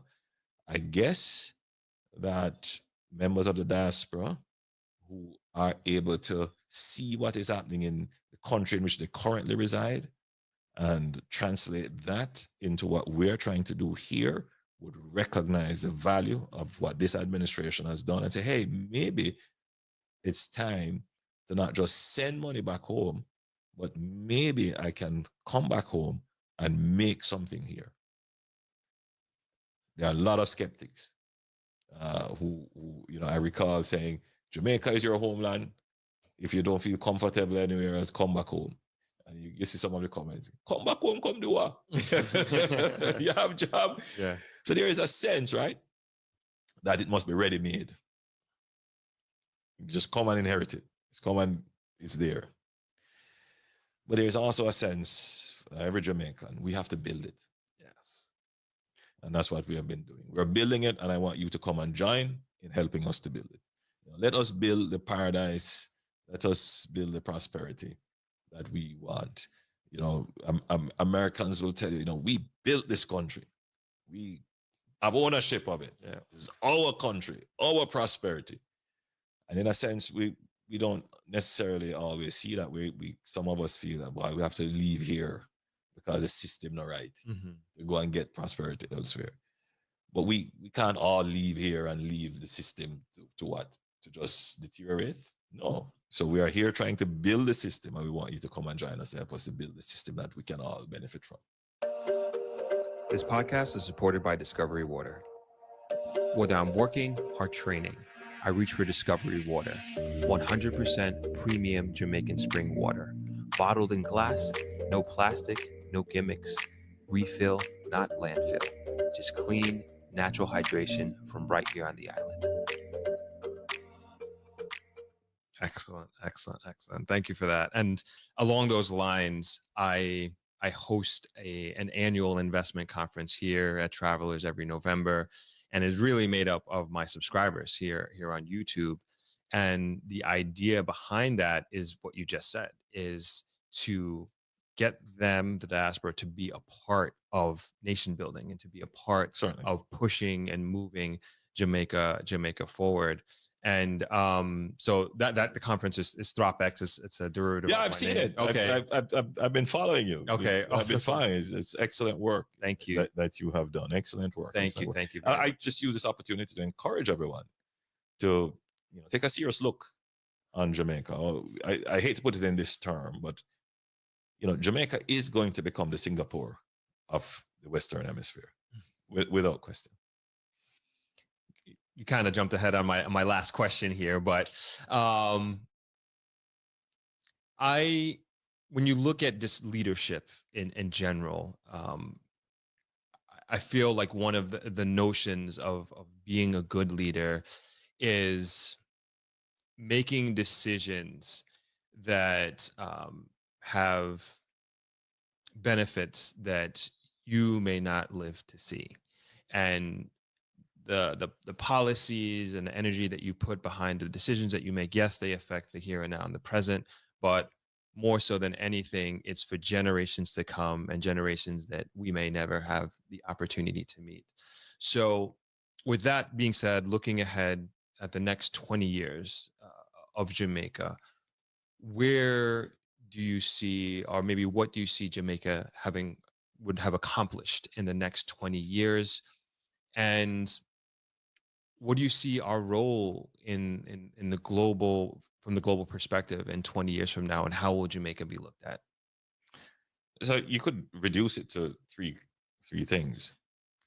So it's peace, productivity, prosperity.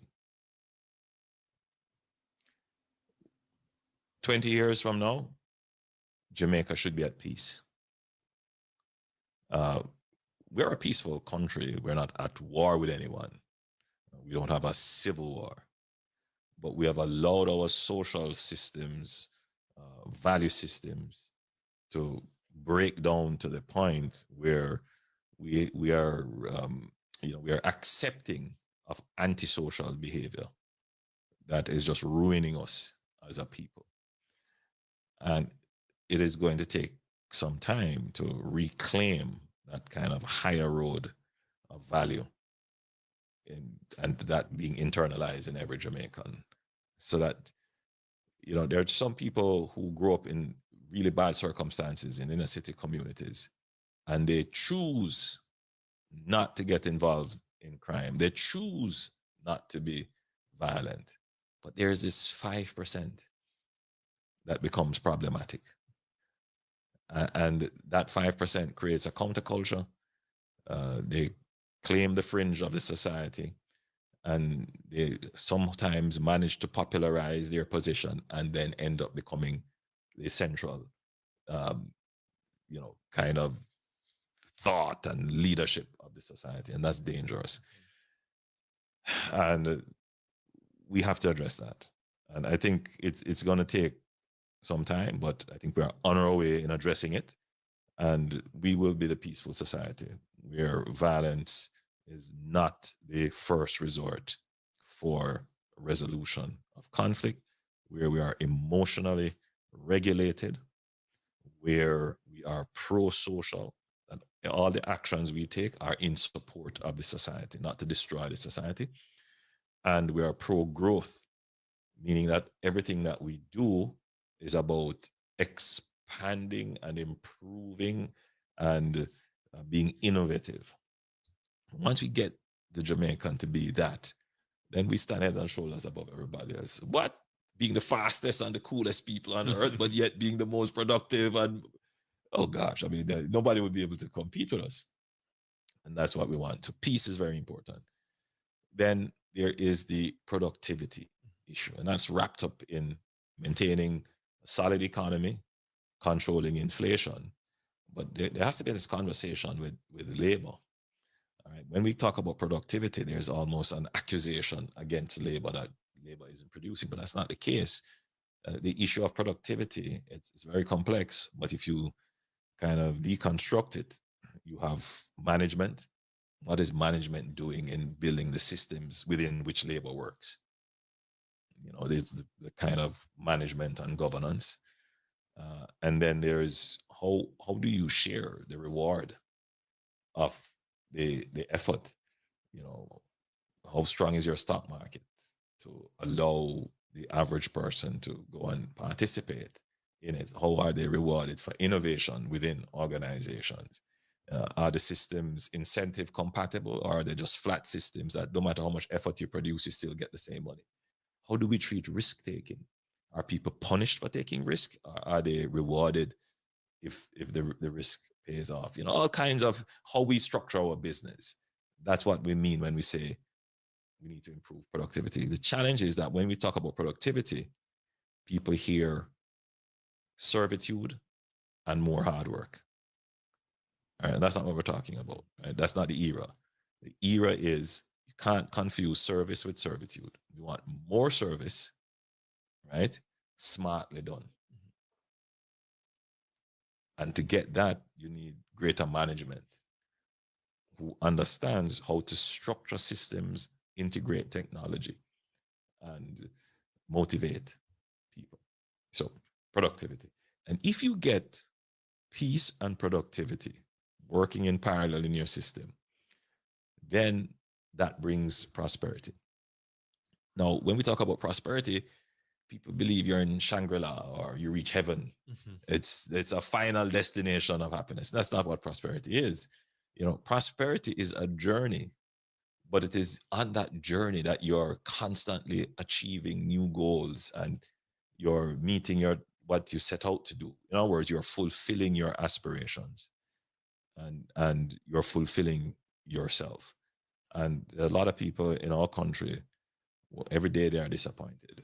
And, you know, if you multiply the disappointment right across, you can see what the mood is. Right? There's a mood of despair, a negative outlook. How do we get people to have a positive outlook, to say, hey, the glass is not half full, it's not half empty, rather, it's half full, to take a different perspective. Yes. And that can be reinforced if you have peace and productive systems. Leads to the prosperity mindset. And if you put those three things together, they reinforce each other. And then you create what is called the virtuous cycle. Right now, certainly previously, we were stuck in the vicious cycle. No peace, no productivity, no prosperity. And now we're getting to peace, we're improving our productivity, and we're getting to a vision of prosperity, so people can see the prosperity. Like, hey, I'm going to move to Jamaica because I can see this happening. I'm getting in at the early stage. How do we get everybody to think like that? That's it. So those are the critical things that we want to do, and that's, you know, in a nutshell where Jamaica is going. Amazing. This has been an absolute pleasure and honor, Mr. Prime Minister. I can't thank you enough for taking the time to come and sit down and visit with me. So thank you. Thank My you pleasure. very much. Very good. Thank you. May get somebody to watch it. Yes, definitely. And thank you all out there for hanging out with us today. And I will see you in the next one. Peace. So if you're just joining us, welcome to CARB 21 Network, and we are doing our watch party. This is the early segment of the watch party before the polls close in Jamaica and the numbers start coming in. And what the focus was on before the poll closed, we were talking about the impact that social media and YouTube is having on this election in Jamaica. We have never seen an election like this in Jamaica. I think, like TVJ and CVM nationwide, all of those major networks in Jamaica, they have been pretty much almost like blindsided because most of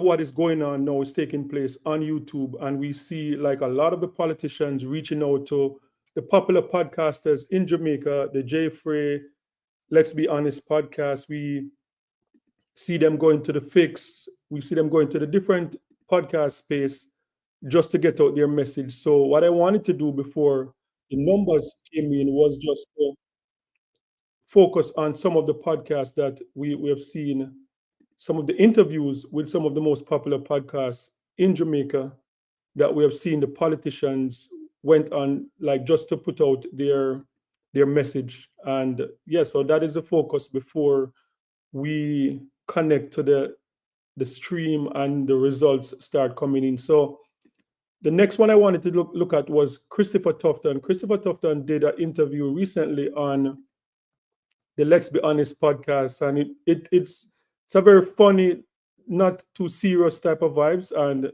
I found it very interesting. So this is the Health Minister, Christopher Tufton, on the Let's Be Honest podcast.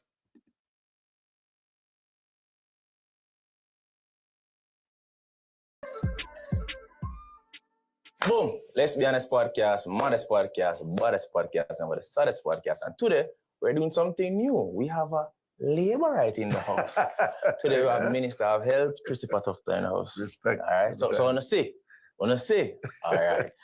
So like you come on that attack for being one-sided, I'm not one-sided. Are you create that narrative a while ago, so I have to say it. No, I do an episode and I reach out, right? Did I not reach out? I reach out and I say, listen, I don't want to think look too one-sided kind of day. Who can do the best for Jamaica? Is it me? So I want to hear from both sides. We work with that. Work with that. But before we start, you know already, ding.com, LBA75 is the code. Get some credit and send to your loved ones. Minister Tufton, how you do? Good. I'm tired, but yeah. I'm kind of obsessed with our first interview because normally me and my life forget like the bio or somebody or them getting to them occupation and everything. But it's election time, so I've got to go fighting too, right? All right, fair enough. Why should the people vote for the Jamaica Labour Party? Good question.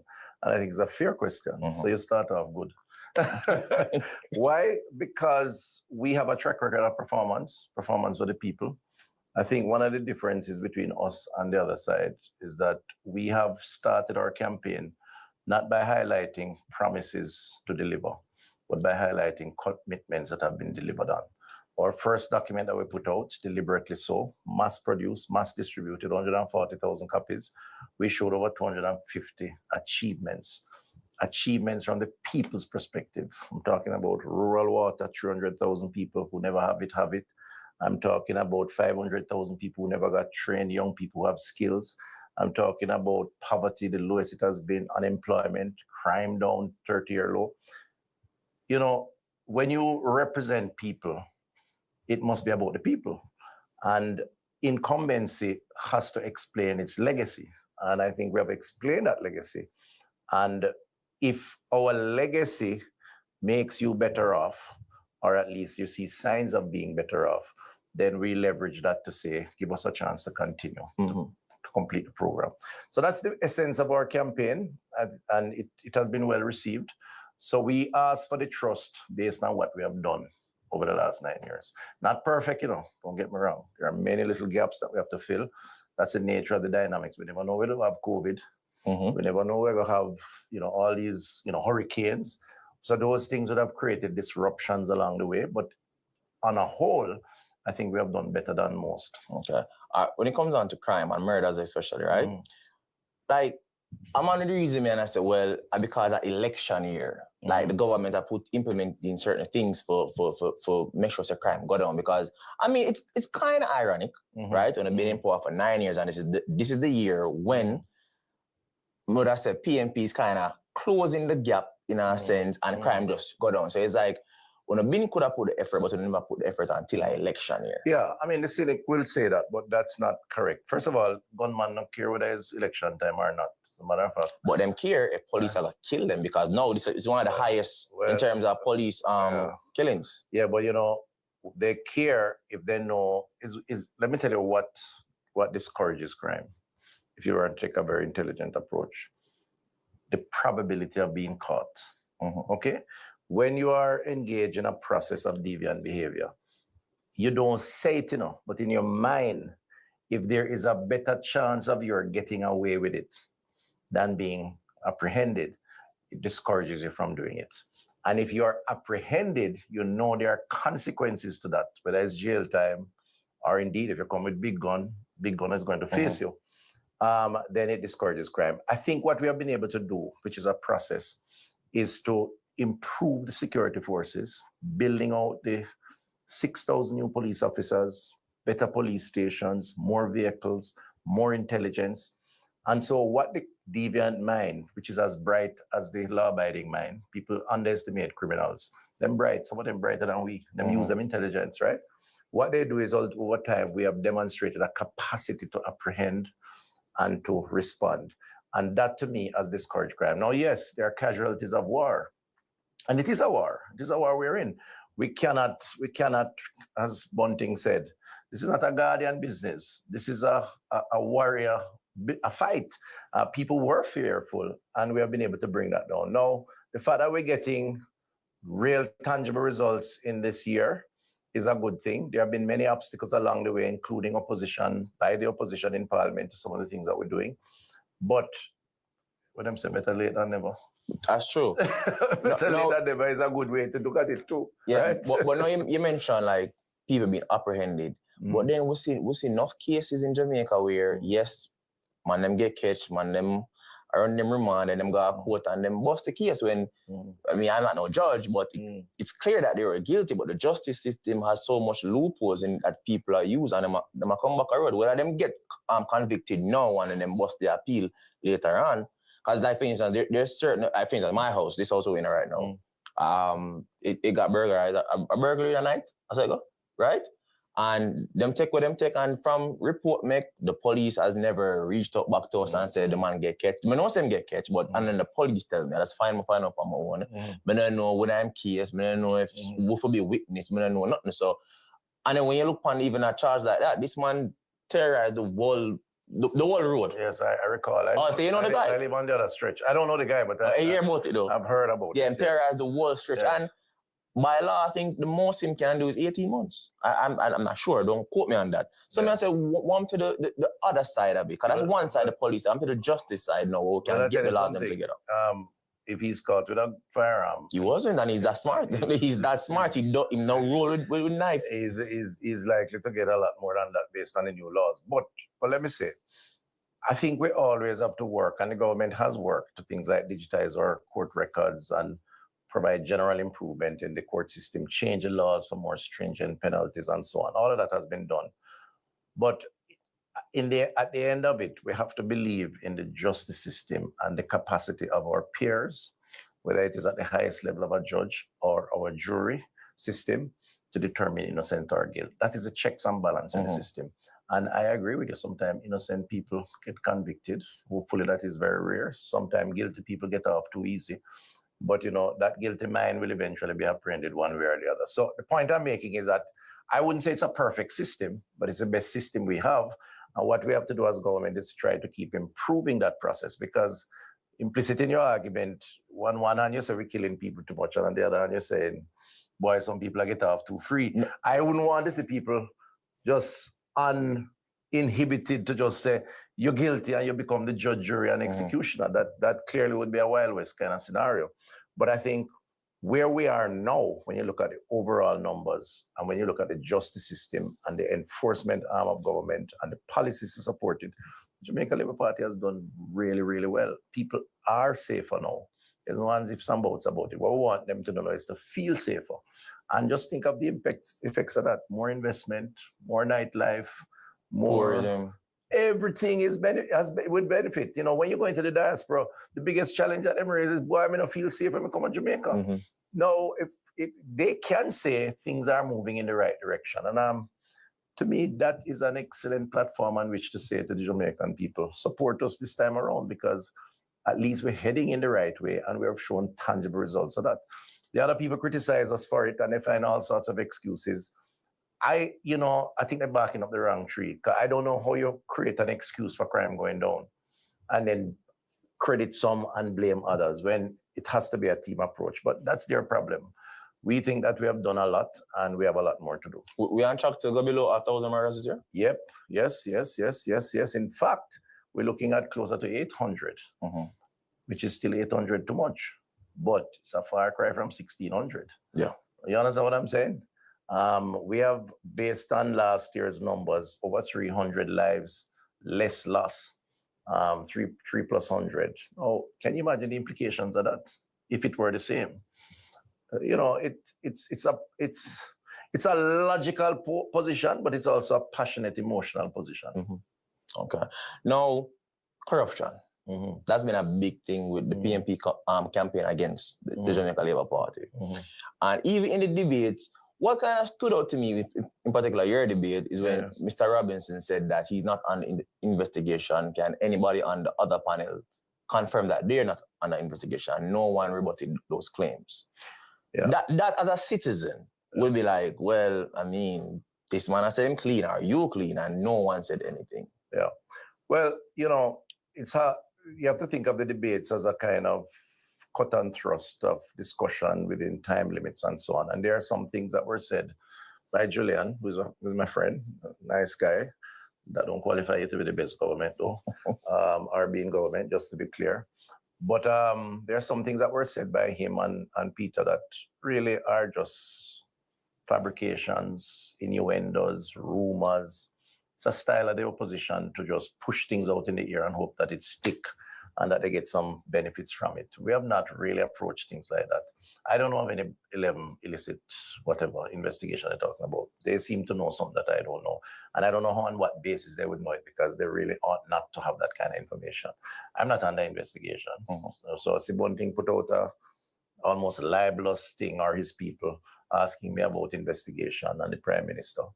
I could easily say I am not, but I'm not going to single myself out and spend my time wasting responding. I don't think the Jamaican people care as much about that. Not to say corruption isn't bad. I would care about that. No, hold on. Let me get it clear. I'm not saying that we should have a corrupt government, or certainly not saying that we do. We don't. Where there are issues of variation or deviant behavior or suspicion sufficient by evidence, the party has acted. The party has acted, whether it's to challenge those things, because you are entitled in a free country and with a system to challenge what you think is an unjust position on you, or, if necessary, removal from positions that they're in. And this government, this Prime Minister, has done that. So let those things play out, because the system allows for that kind of contention. But to just get up and accuse people is wrong. And I think Julian, frankly speaking, is inappropriate when he does that, because he knows what he's doing. And Mark Golding did the same thing, by the way. He did the same thing. So we're not going to be distracted by that, even though we deny those things are in fact the case. We're going to focus on the achievements and what we're doing for the country, because we think ultimately, while people ought to be concerned about corruption, and we have done a lot to deal with corruption with the checks and balances, I think they're more concerned at this point in time about the water in the community, the job creation, the training for the young people, all of which we're doing, and the crime reduction. And I think that is what is going to impact their lives, their families, and their communities. 100%. And then now, debates again. First debate was the social issues. Raymond Price was just asking for you. Why weren't you at that debate instead of the finance debate? I was kind of curious why I'm asking for me too, because health was a big topic. We had an excellent team there, and health did come up in the economic debate. One of the things that people don't understand, and maybe he's not so seized with it, or it was just opportunistic on his part. And I know Raymond is the economic impact of health. The biggest challenge we face as a country right now is productivity. And productivity is influenced by many things. We have done a lot to address productivity in terms of digitizing records, in terms of improving our highways and byways, in terms of security concerns. All of those adds to the cost of production. The human capital is by far the most important in terms of achieving productivity. And if you look at our sick profile as a country, sick people can't work, them take more day off. In fact, when you look at all the studies of the factors of production, it's the human capital that determines the most impact on productivity. So I could be in any other debates, clearly not the leaders' debate, but I could be in the social, I could be in the economic, I could be in a combination of both. The other thing I'd like to say is that they don't get a chance to pick our team. They can't send anybody they want to send. We pick our team. But it's presumptuous and indeed out of order for them to be trying to determine who is on our team. We don't work like that. We're not working to their plan. They work to their plan, we work to our plan. And we think our plan worked well. And then now, the Cornwall Regional, that's a big topic, especially your name comes up a lot to us, right? I'm the beating stick. Yeah, why is it not finished? You know, the interesting thing about Cornwall Regional, when I read the history, and I've spent time to go into the history, and it is, let me be clear, I am sympathetic and I empathize with the people who express concern, genuinely so. Not the people who are opportunistic and seeking political mileage, because the reality of the situation is that the people in Western Jamaica were made to suffer too long under the old administration because of the neglect around the maintenance of Cornwall. The challenge of Cornwall never started with us. It started probably 8-9 years before, and it just deteriorated, and then it collapsed. The collapse of it, I happened to be the man on the bridge, and I had to do a number of things. I had to build a hospital around the hospital to transfer all the services, because the alternative to that, with people on the road. Can you imagine you have a hospital with 400 odd people in beds, 500 people a day having outpatient services, and A&E where people are coming with wounds of all kinds, and you shut it down? Where would you put the people in? What would happen? So we had to spend almost a year. Show up fresh with Sport Check. With shoes that turn heads, backpacks made to carry it all in style, and water bottles that keep their cool. We have all the brands you want in one place, only at Sport Check.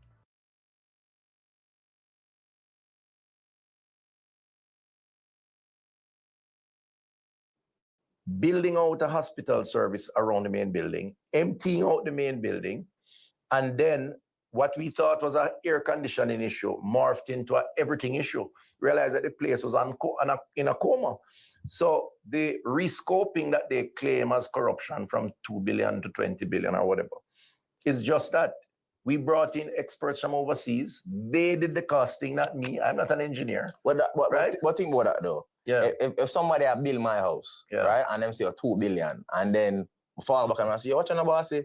You know, say 22 billion or 20 billion. That's a big gap. So let me tell you something. If you have an old house and you call an engineer or mason or whatever contractor and tell them say you want it renovated this way, and then give you a price today, I'm guaranteeing you that it won't be the same price by the time you finish. If you have built a new house, it's a different thing. What the government did was to take a conscious decision. When I said to them, listen, this place is far worse than it was.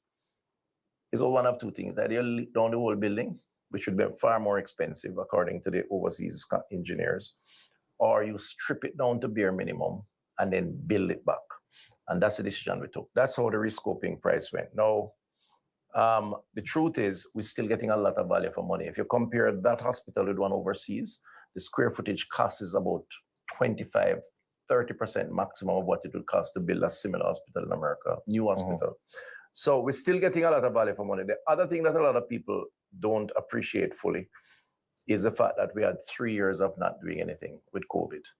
So it's like you put it at a halt For 3 years, you were more concerned about building COVID wards and saving lives than billing out. If we didn't lose those 3 years to COVID, we would have opened the hospital already. And then the third thing is, while I appreciate that people may be anxious, the services of Cornwall continues. We still see 500 people a day at the Seventh-day Adventist auditorium next door, outpatient. We still see hundreds a day at A&E. We built a new A&E. We still provide dialysis. We still have inpatient care. We do surgeries, elective surgeries down at Falmouth. So there are inconveniences I will fully appreciate. The final point is that the joy of the finish is going to be worth the wait. And that's where hope comes in. In another 6 months, you're going to see a hospital that is brand new, that with Western Child, 800 beds, more services, more specialty, more equipment. And if for no other reason, I'd like to be around to cut the ribbon because I think I've gotten most of the beat up over it. But it'll be well worth it for the people at Jamaica. Yeah, I know. I respect that you say what I say if you renovate and the price, but again, I think it's just the margin. The difference, yeah. Yeah, it's a lot. I mean, personally, if somebody give me something like that, I'm not doing it again. I'm so sorry. I agree. I'm not doing it again. We'll have to scrap this and just work the way I work. I get you. It's a big gap. I get you. But the truth of the matter is that when you're dealing with government and the people and the projects that are necessary, when you think about it, we have never built a hospital. We haven't built a hospital in Jamaica for 30 years. Building a hospital is not building an apartment building. So even that needs to be clarified. And by the way, 3 or 4 billion of that is equipment. So it's not the building. Okay. Because we're putting all brand new equipment in the building. You feel like you're transparent about that? Yeah, man, of course. I've said it. And we have listen, we are subject to audits, The Auditor General and IC and all of them are in Cornwall. Every meeting them have, I'm told that the Integrity Commission is there, every decision made. So it's not something that we do in a closed room with grey suit men smoking a tobacco. Don't know smoking, it's not good for you. So it is a different, it's a very transparent process. Now, will some of those variations be challenged and maybe you shouldn't do this? Listen, I understand how the process works and I've never said the process was perfect. In fact, it was a very imperfect process because you don't have a hospital that comes to a grinding halt. What you do is maintain it or you depreciate it until you lick it down. That's the regular way you do a building like that. It's a 52-year-old building. A building supposed to last 50 years. 52 when it collapsed, but nothing was done with it. So, but hospitals are difficult. This government is the only government since independence that embarked on so many projects. And when you think about it, University Hospital is 14 billion, 80 million US. Spanish Town is 45 million US. Cornwall is what, 100 and maybe 100 or a little over 100. So when you really think about it, equipment and build out, hospitals are not cheap. And if you go to the US and check the cost per square foot, it's about 700 to 800 US dollar per square foot. We're building Cornwall back out at less than $300, $250 US per square foot. It is far cheaper than what it would entail elsewhere. But hospitals are special purpose buildings. It needs special equipment, special flooring for infection prevention. And it's hard to come to terms with for the average person. You would expect the opposition to come to terms and understand it when it's explained to them, but I don't think they want to understand. So it's just the battle that we'll have to I'm going to ask a question I'm asking everybody. Is that case where you guys have to oppose certain things? Like, it's just like, all right, from PMP say, I just can't work with it. I have to find well, I tell you, in this cut and thrust period now of election and decision making, you're not going to find any a party agreeing much with the other. And it's probably one of the downsides to the democracy that we're part of. I have tried to be a moderate in my political work. I've recognized good things when I see it, and I've not been overly critical, even when once I think people are sincere. If people are discern a challenge or a risk or a excess, and they question it and challenge it, I think we have an obligation to respond and to provide information. If people are just talking and you can't say nothing to change them because them already in their mind decide say X and Y, then it's hard to argue with people like those. You kind of just allow them to do what they're doing. And in this process, you have hawks, you have moderates, and you're going to get a lot of noise. So generally, the general tendency is to oppose, I don't think it's the ideal scenario, but the people ultimately are intelligent, and I trust them to make up their mind and sift through all of that and decide what should happen. The drill. Yeah. Same thing again. Yeah. One price, and then we hear another price. And then the prices are just far apart. Yeah. Well, first of all, I have no technical competence in drill. The only drill I know about is the one that I buy at Hardware and Lumber and drill a little screw on the wall to put up a painting. And I don't even know what the price of that is. I do believe that some people may equate a medical drill with a drill that we all are familiar with. It's a very different thing. What I will say is that the procurement of that item went through a process. It went through a process of being determined what is required. It's not just a drill. It's a medical drill with several parts that can do several procedures. Thousands of procedures, actually.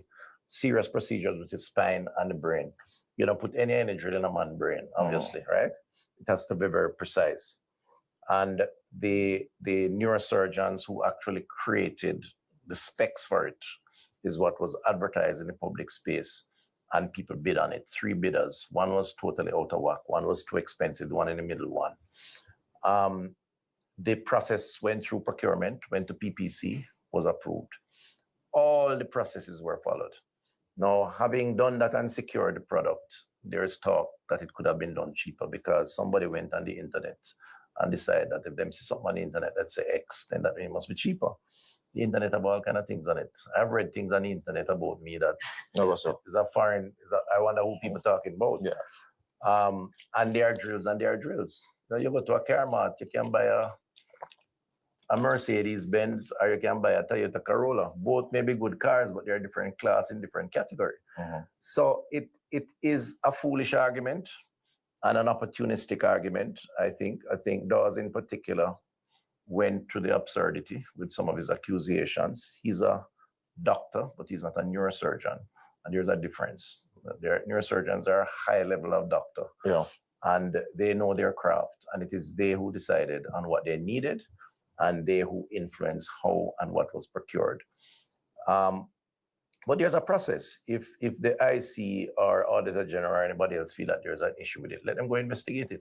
It never took place in my office, it took place at the region. And I am not in procurement either at my office, head office, or the region. So they're somehow pinning this on me and targeting me about a drill. It's ridiculous, But again, I don't waste my energy on some of those things. I give the explanation and I move on. And that's what we have done. The final point I'd say on that is that drill, as I understand it from the neurosurgeons who use it at Bustamante, will save thousands of lives. And that's ultimately what, to me, is important. A lot of kids would need that kind of surgery. They would need that item. And that item is being used effectively and efficiently.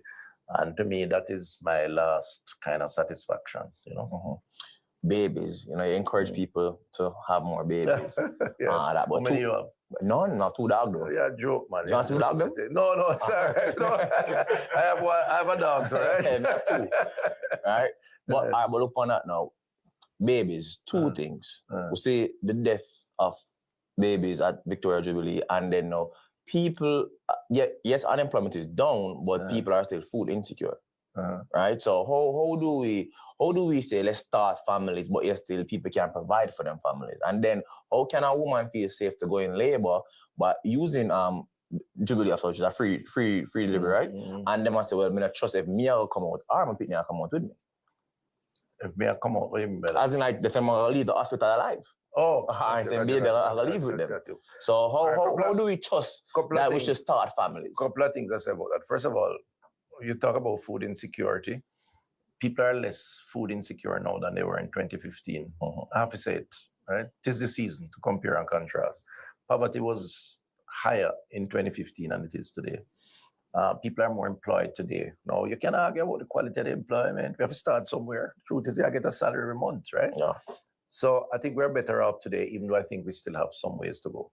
Read the babies now on Victoria Jubilee. Victoria Jubilee delivers over 500 babies per month, 6,000 or so per year. It has fallen. There was a time they were doing twice that amount, but as you say, the birth rate has gone down. And it's something we really have to look at from a socioeconomic standpoint. I get into trouble by saying women must have more babies. Them cuss me and say, I have 3 and, I love them. And you could afford more. You don't think so? Yeah, maybe I could. Who knows? I'm still a young man, No, this is not a public service announcement, by the way.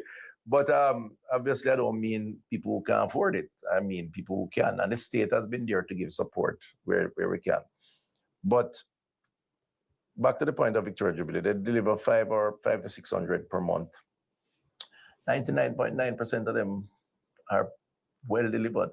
I tell you more than that a lot of people don't appreciate fully, which creates some of the risk with deliveries. Some of the mothers turn up at Victoria Jubilee when the baby literally have come out, and too often, not all the times, but too often, especially if they're second and third time deliveries, they don't go to the health center until they're ready to give the baby out. The baby ready to push out. The umbilical cord can around the baby neck. The baby can turn upside down. The mother can be hypertensive, diabetic, which are high-risk pregnancies. So some people accuse me of blaming the mothers. I am not at all, because as I said, the vast majority are done well. And people leave Victoria Jubilee very happy with the service in terms of their delivery. The doctors are good, the nurses and so on. But there is a segment of the population, particularly in a high NCD profile, non-communicable disease, hypertension, diabetes. If as a mother, you're afflicted by one of these conditions, you have to control those conditions before you deliver. So what we have been doing is encouraging mothers to go to their health centers in the first, second, the trimester, the leading up to the delivery. What we have seen is an increase in that. Hey guys, if you're just joining us, welcome to CARB 21 Network. This is our early watch party before the results start coming in. The polls, I think, are about to close. And what we want to do, we want to go straight to the live feed and to see what is going on, to see the results coming in. And as I said earlier on, we are going to talk about the results after the election. Who want to celebrate will get a chance to celebrate. Who's going to have to cry, then we'll provide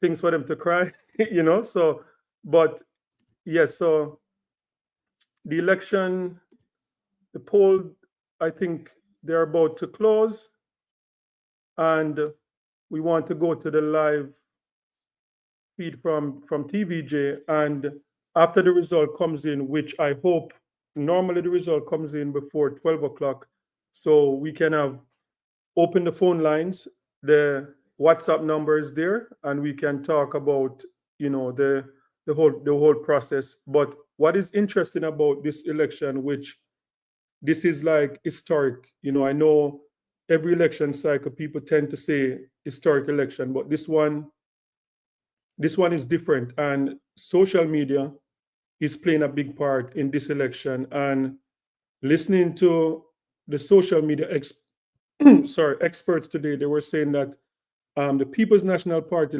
they were pretty much dominant on TikTok, the short form social media content, while the Jamaica Labour Party, when it comes on to YouTube, when it comes on to streaming, the Jamaica Labour Party, they are doing a better job in streaming. So at the end of the night, I believe that social media is going to be what is going to decide this election. It's not going to be CVM, it's not going to be Nationwide or any of those traditional networks. I think it's going to be what we call new media.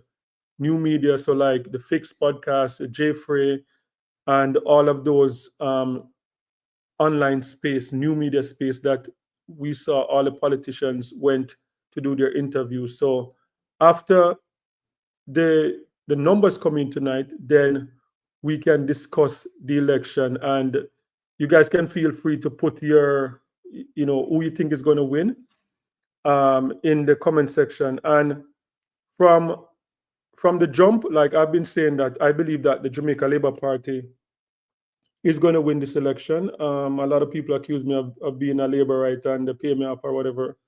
But as I stated on numerous times, I am Jamaican first. I have voted for PJ. I've voted for Bruce. I voted for both Labour Right and PMP. So for me, I just believe the party that is more prepared. And I stated earlier though, but the main reason why I think the Jamaica Labour Party is going to win is mainly because of the rift that went on with the People's National Party, the last election between Lisa Anna and Mark Golden and a few others. So so I just believe that in order for you to for a party to win, they're going to have to mend what is going on. And this is not new because I've said it before. PJ Patterson was only able to win the 14 years because of what was going on in the Jamaica Labour Party at the time. In the Jamaica Labour Party, Siaga, when PJ come out and said, "Black man time now," Mr. Edward Siaga could never win an election after that. And we saw even Bruce Golding at the step aside from the Jamaica Labour Party out of frustration and formed the NDP. We saw Panton left the Jamaica Labour Party. So the Jamaica Labour Party went through the same thing that the People's National Party went through the last time. So when I say that the People's National Party, I don't expect them to win this election, is not because I'm a Labourite or not because I'm not PMP or whatever. As I say, I'm Jamaican first. I vote for the party that I believe is better for the country. I just believe that what went down, and not just the last election, with Portia Simpson too. Like people are just going to shove Portia Simpson under the rug, like we don't remember what happened with Portia Simpson after PJ Patterson left. So, but the numbers are And it's coming 5 in. So minutes past 5 we'll o'clock, talk which means that the polls have officially closed across the country. Of course, they remain open as long as people are in the line. Will it be a high voter turnout? Will it be a low voter turnout? And who are people turning out to vote for? Well, crunching the numbers at 5:30 is Dion Jax-Miller and her panel. Dion, what's going to be happening?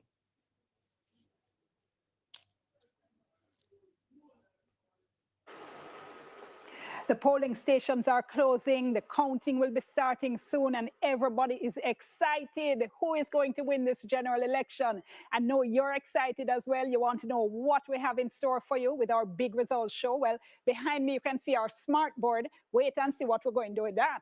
Over here now, I'm going to be with our panel of experts. We'll have all the best analysis for you. We'll break down the results. We have our reporters in the field, PNP headquarters, JLP headquarters, electoral office, other points across the island, bringing you blow-by-blow news as it happens. So see you at 5:30 for Vote 2025.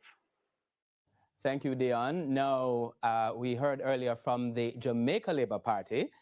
Now the PNP has also been busy carrying their campaign down to the wire. No doubt the party has been crunching its numbers as the polls should be closing. Well, the polls closed just moments ago. So how did things go from the perspective of the PNP? Dwayne Anderson is at the PNP headquarters in St. Andrew, and he joins us live just now.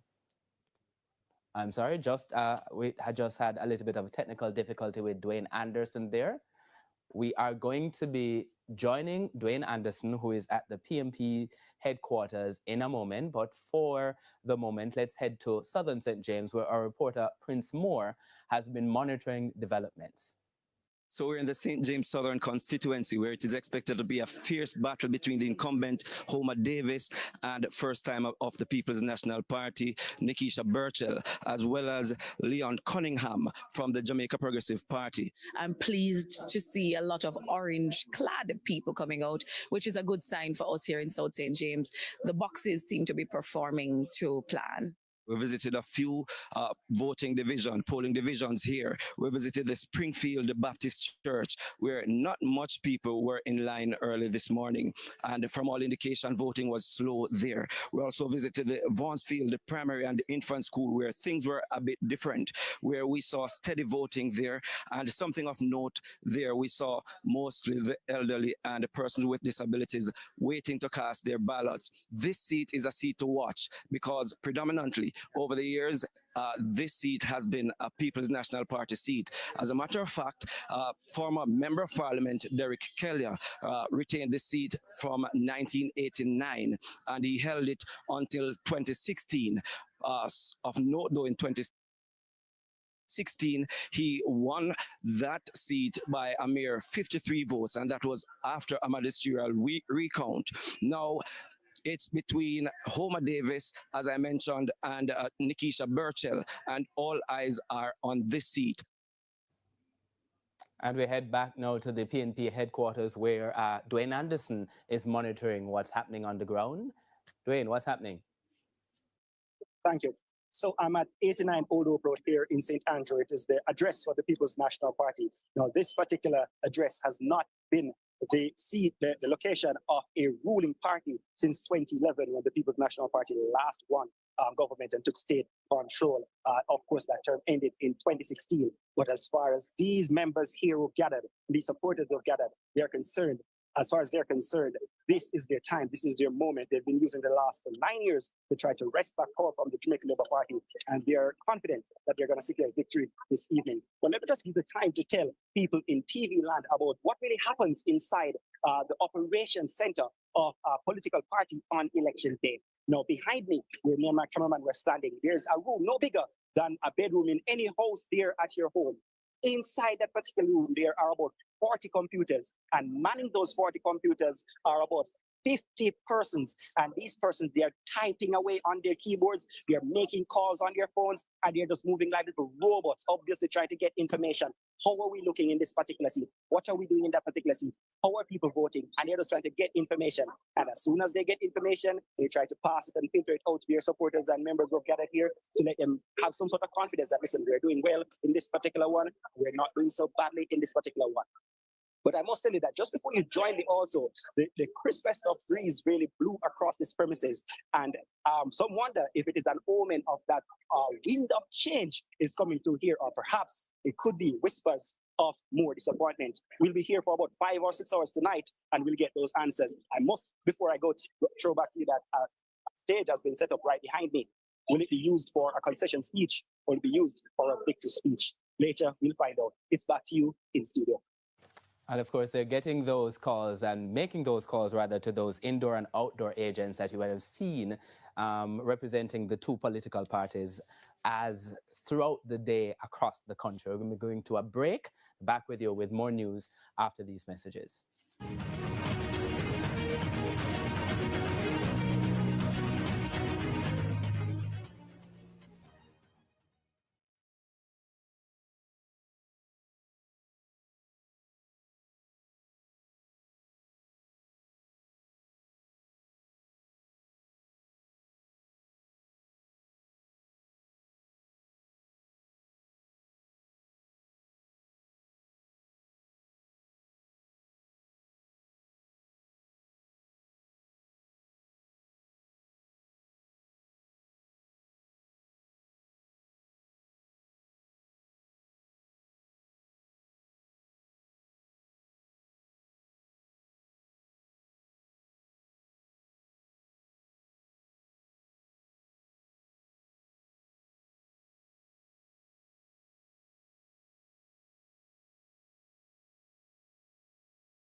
Entertainment Hub, Fame 95 FM. On the World Wide Web, Fame95fm.com. On Instagram, Fame95FM1. On YouTube, Fame95FM JA. Facebook and TikTok, Fame95FM. You know it's Fame 95. Hey, yo, yellow. The rhythm of your life. Keep up with your ultimate entertainment hub.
Good afternoon and welcome back to this Primetime News, this election day edition of Primetime News. Now to this evening's health report, Shamela Pullen looks at politics and stress. The health report is brought to you by Tetley Super Teas, packed with vitamins and chamomile to calm you down. Tetley, a tea for everyone. Stress is the body's natural reaction to challenges, demands, or perceived threats. It reflects how the brain and body respond when something requires focus, action, or adaptation. This is often evident in the world of politics, where individuals frequently experience high levels of stress. This is due to constant pressure and demanding responsibilities. Campaign is a pressure cooker. Every word that the politicians say, every gesture is scrutinized, and it's elaborated on on television, in the press, and these days on social media and TikTok, etc. So all of this is a tremendous focus on the politician, increasing the stress level. Additionally, uncertainty about outcomes can be a major source of stress. There is also a physical aspect to stress, which can be quite staggering.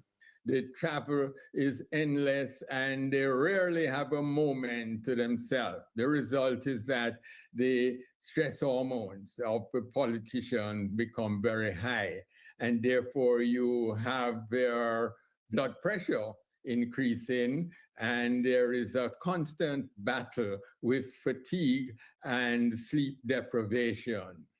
And it isn't just the politician.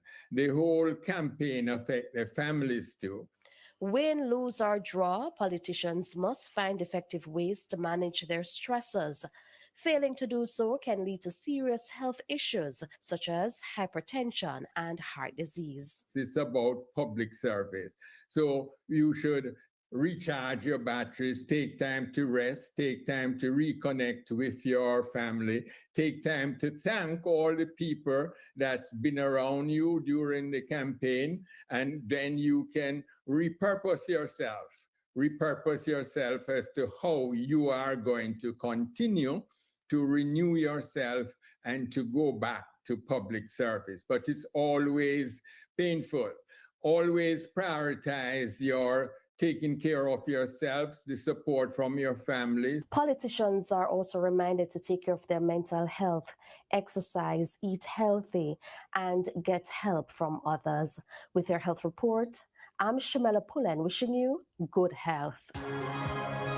The health report is brought to you by Tetley Super Teas, packed with vitamins and chamomile to calm you down. Tetley, a tea for everyone.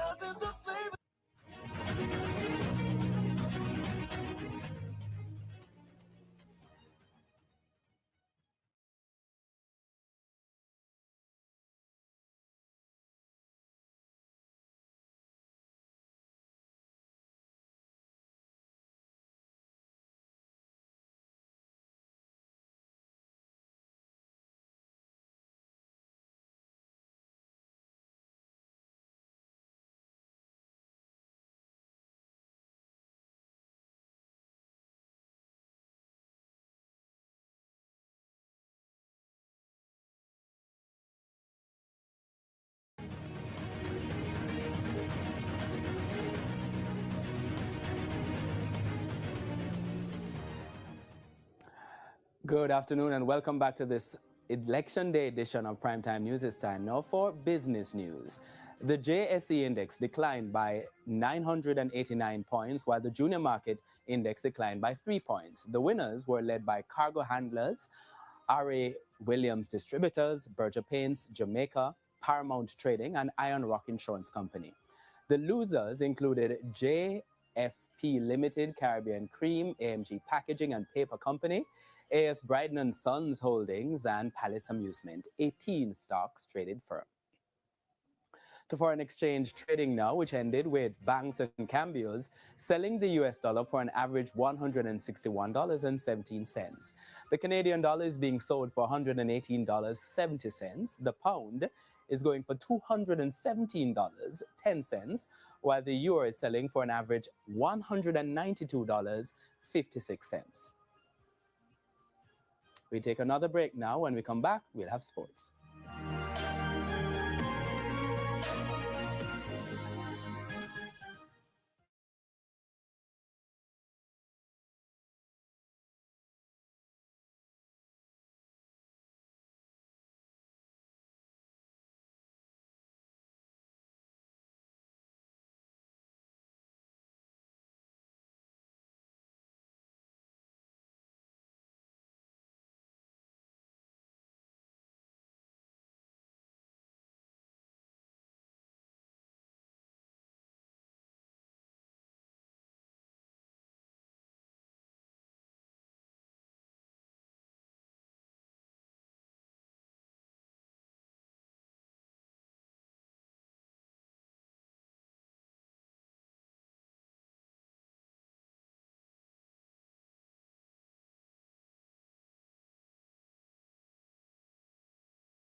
Welcome back. Time now for Primetime Sports.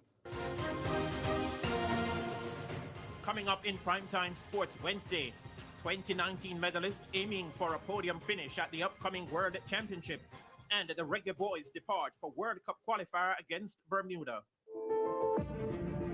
World Athletics Championships Primetime Sports Preview, brought to you by... When we are it together, it put you in a good mood. Every moment you share is finger licking good. Our commitment is to keep your rhythm flowing, no matter what. Making possibilities possible. Scotiabank, for every future. With only 9 days left before the start of the World Athletics Championships, 2019 World Discus Silver medalist Frederick Dakers is aiming to produce his best in Tokyo, having failed to medal at the last two editions. Dakers, who has a season's best of 66.33 meters, qualified for the championships through the quota system. The purpose really changed. You guys were making this big deal about, not qualifying that at least. So really and truly, we knew what, we were supposed to do. We were already not ready. So it was just, to prepare the championships, and that's what we've been doing. We took a step back in terms of the Europe trips and all that because, we wanted to properly get stronger. We saw where we were lacking, as I said, this is a test run to see what was going on. We started it out and, now we're hunting for the big one. Dakers' last throw before the competition was 65.10 meters, done to win gold at the NACAC Championships on August 15. Entering the Tokyo World Championships, Dakers, who has a world ranking of 15th, will need to improve massively if he is to challenge for a medal, with 10 athletes already throwing over 70 meters this year. World Athletics Championships Primetime Sports Preview, brought to you by... When we are working together, it put you in a good mood. Every moment you share is finger licking good. Our commitment is to keep your rhythm flowing, no matter what. Making possibilities possible. Scotiabank for every future. London Olympics 200-meter bronze medalist Warren Weir believes that the half-lap event will continue to see inconsistent performances until better infrastructure is implemented to help youngsters transition from champs to the pro circuit. I said it in Tokyo that we have to find a way to rebuild and to nurture, because we from 2008 to 2012 to 2016, there's a lot of talents coming out at Jamaican senior level, but we had way more coming out at the junior level. And we're yet to nurture the talent of the junior level to help them to come over into senior. And until we actually fix that, we're always going to have a gap between every championship and every time we get a flux of medal. The Reggae Boys are set to depart the island at 6 o'clock this evening ahead of Friday's CONCACAF Final Round World Cup qualifier against Bermuda. Goalkeeper Kemar Foster, who represents Mount Pleasant FA in the Jamaica Premier League, has been added to the squad. The Reggae Boys have never lost to Bermuda in 7 previous encounters, winning their last 4, while the first 3 ended in drawn results. Match time is 5 p.m. Jamaica time at the Bermuda National Stadium.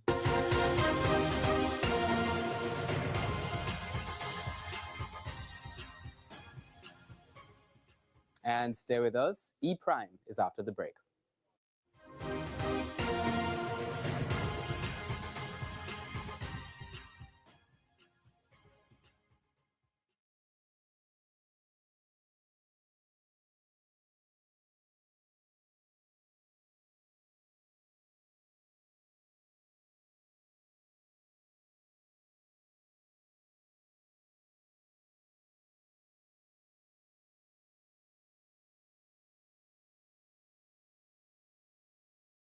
A bold new concept by The Gleaner that celebrates every part of the home building journey. From concept to comfort, we're capturing the full process. From concept to comfort, we're offering brands like yours the opportunity to be seen, heard, and remembered by thousands of viewers and potential clients. We offer premium print feature in The Gleaner, Instagram feed and story content, branded video walkthroughs filmed on location, and customizable ad options for every budget.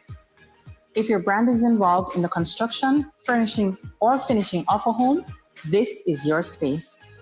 From real estate developers to tile suppliers, lighting companies to landscapers, we are telling your story. Let's take your business from blueprint to spotlight with House to Home. Welcome to House to Home, a bold new concept by The Gleaner that celebrates every part of the home building journey. From concept to comfort, we're capturing the full process. From concept to comfort, we're offering brands like yours the opportunity to be seen, heard, and remembered by thousands of viewers and potential clients. Fame 95 FM on the World Wide Web, fame95fm.com, on Instagram, Fame95FM1, on YouTube, Fame95FM JA, Facebook and TikTok, Fame95FM. You know it's Fame 95. Hey, yo, yellow. The rhythm of your life. Keep up with your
the news, sports, and production teams. Good afternoon. Dion Jax Miller is next with the results show.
I'm going to bring the evidence. I'm going to bring the receipts of why I believe that the People's National Party will not win the next election.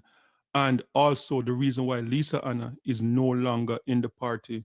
And I cannot blame Lisa Anna because one thing I know for certain, if you are around a group of people that you can't trust, leave from around them. Do not stay around people that you can't trust. And this is why Lisa Anna is no longer a member of the People's National Party. And just to point this out, I believe that for Jamaica to live up to its true potential, Jamaica need a viable opposition party. Jamaica needs a strong opposition party. And right now, the PNP is not giving Jamaicans an option of a strong opposition party.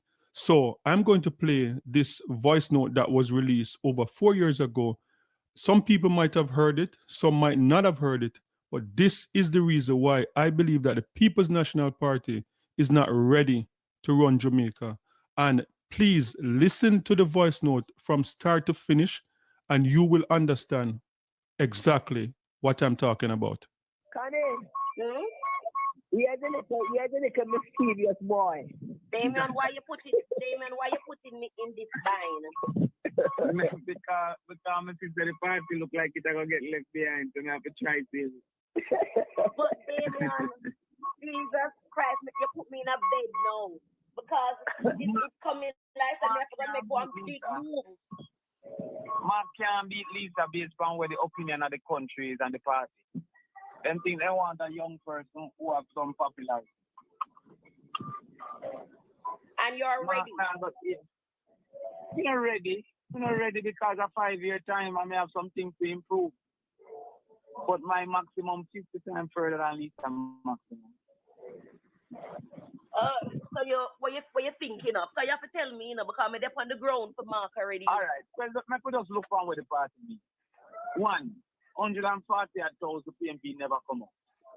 So the party needs somebody who will inspire PMP people. Every time I run, I get the most PMP ever get. East Rural, the most PMP ever get. Portland, the most PMP ever get. Nobody got the same after, nobody got the same before. So there's no question if me inspire PNP people. Me run against the whole JLP. Them a fix road while we are run. Them a do all kind of things. Them a give a farmer car, everything. And me get more, 3,000 more. Everybody else run 1 year after with the same Peter Phillips and get 3,000 less. Some people are going to say, oh, it was a by-election. We never get to see him in a St. Mary. We got 1,000 less when we run a by-election in a St. Mary. We never get to see him in a Yala. Nowhere else. True. 2, we need somebody who can walk 5 hours a day. Stand up in the town. Shake people's hands. Come up with a message and a vision people can bind to. Now, I'm a thinker. Some of them not work, some of them not catch, but the man who make the plane, make sure they crash 100 times. But he must have a man who think about how to make a plane. I am the most committed to the ideology of the party. The most. There's a reason that Socrates said the unexamined life isn't worth living. We have to continuously. And when people say Lisa popular, she has never gotten the cheer when we come on PNP meeting. She has never gotten the adoration when we get when we are the regular people. Never. Lisa I get the cheer where Dayton Campbell get when he reach our PNP. So how that popularity has transition to anything else? I mean, Mark is the most ready for the next 2 years. But the election is not the next 2 years. And we can't change again. Yeah. That's the unfortunate reality we have. Nobody can come 2 years time come say, oh, we're ready now. So I say, no, but I never go from them long time there. The negatives that them have against me are the easiest to fix. They may chat too much. All right, never chat late. Get a PR consultant and make them manage when we talk. I can't stand for them. But I think we must have I tell you, this pick there, man. This pick there. Damon is a loose cannon, right to speech. But when me talk, my speech and PMP are circulate. All them are talk about loose cannon, Ray. Even when I am not being pushed to the forefront. To the whole COVID, I was not a spokesperson, and I might be that them a mash up to me. True.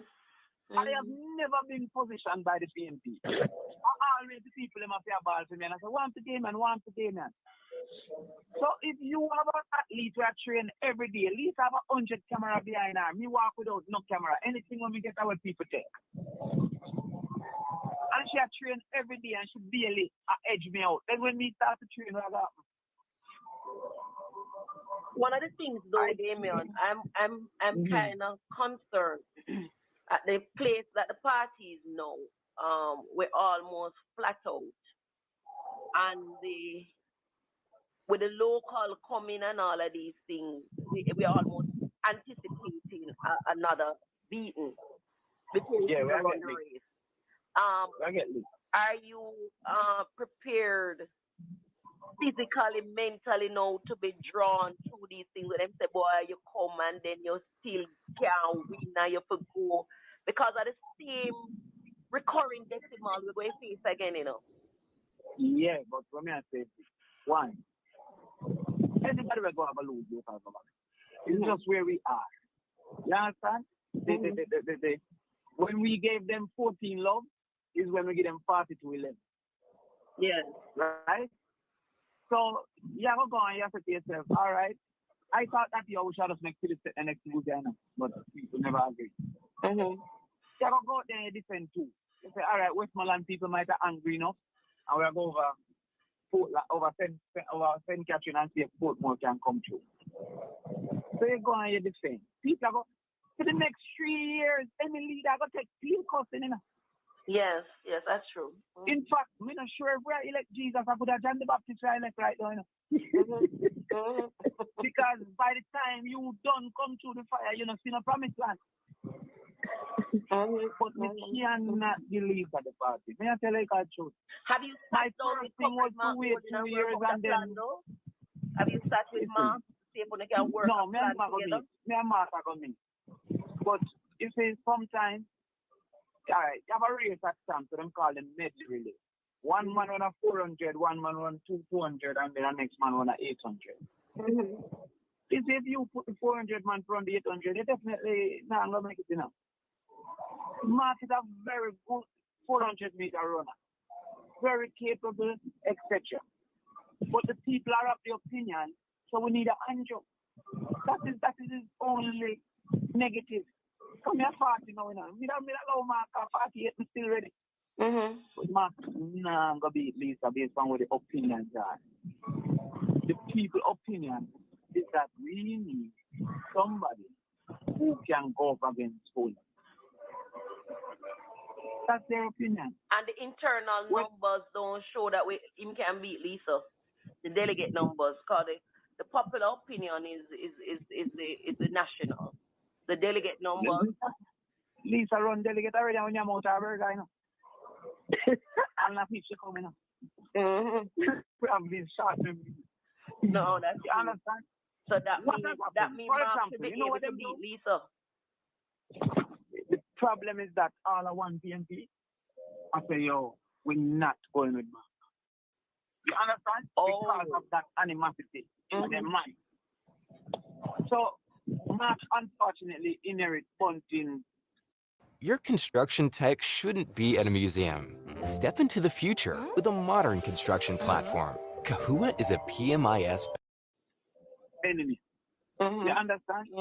So when you look for now, Nikhil is not a Lisa fan. Well, Nikhil I say, yo, we're not going back. You understand what I mean? So what are that with these two people is that the two sort of people them choose who them not go with, you know. But not choose who them are go with, you know.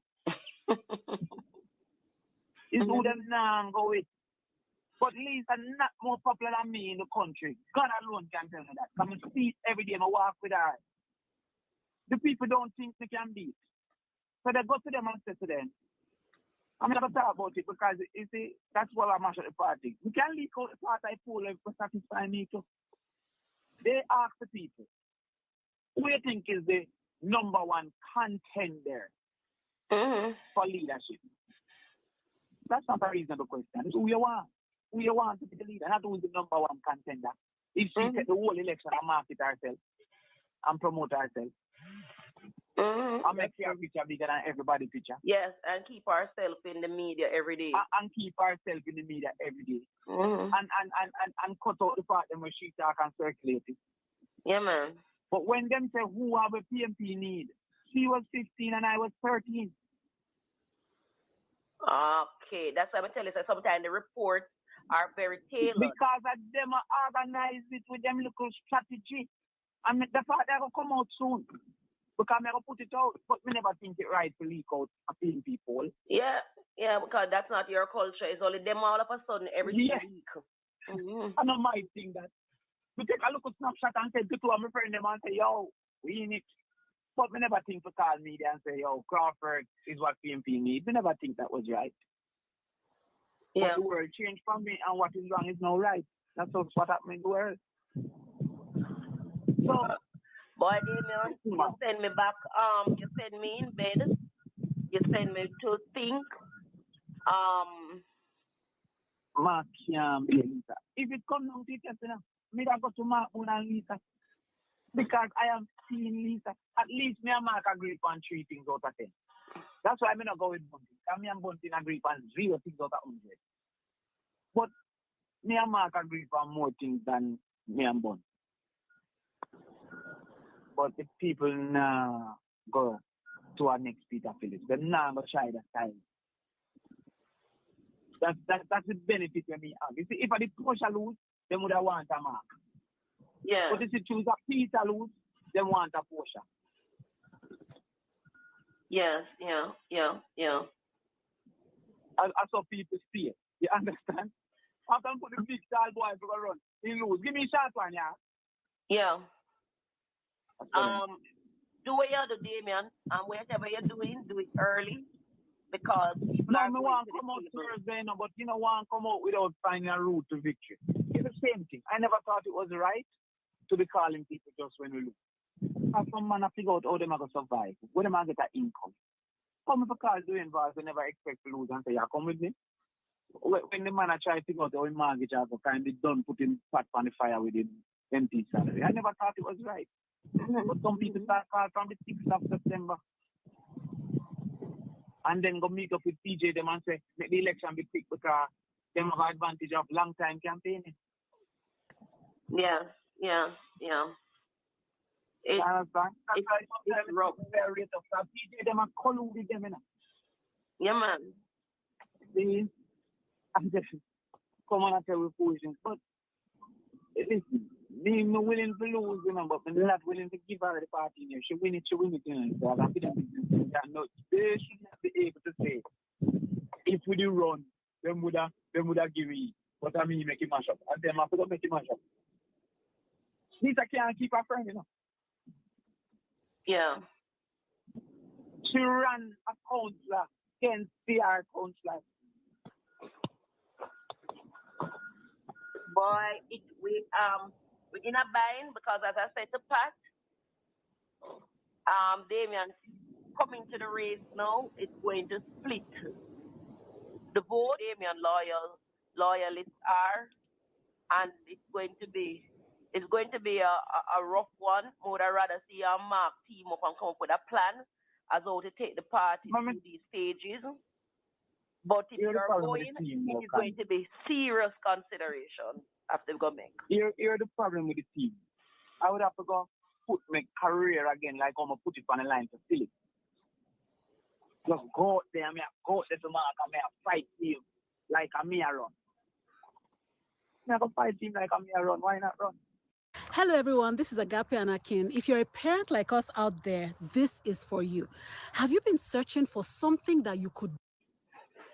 That's all I have. That's what I have. I don't have money to give my nothing. Only have my name and whatever that name brings with it. Well, as I said to Pat, you know, I say if Damien goes with a Mark and then build out the strategy, build back the party, Mark know that right after him have to make the way for Damien. But me and Mark can go together to the country because like how them say me not stable. Then Mark is the leader of the opposition till we gain the stability. So that's why I want you and Mark to have a one-on-one. No, me, you and Mark and nobody else. Just go. No, man, me and him are going to meet, man. Yeah, man, just go sit in with Mark because I said to Pat, Damien is going to be the upsetter in the race. I have watched every campaign with Damien, and no matter where Damien come from, back Miglar side, he's the upsetter. No matter where it's at. Yes, and at the end of the day, we want the best now for PMP because we are really at rock bottom. We're not there nowhere. In the heart and the minds of people because they're getting turned off. So we're at rock bottom. So we really need the best. We need the best shot at this now. Yes, fast. Guess who called me? Guess who called me? Oliver. Angela Broadberg. Oh. It's all right, man. That's it. When we finish that, we'll talk.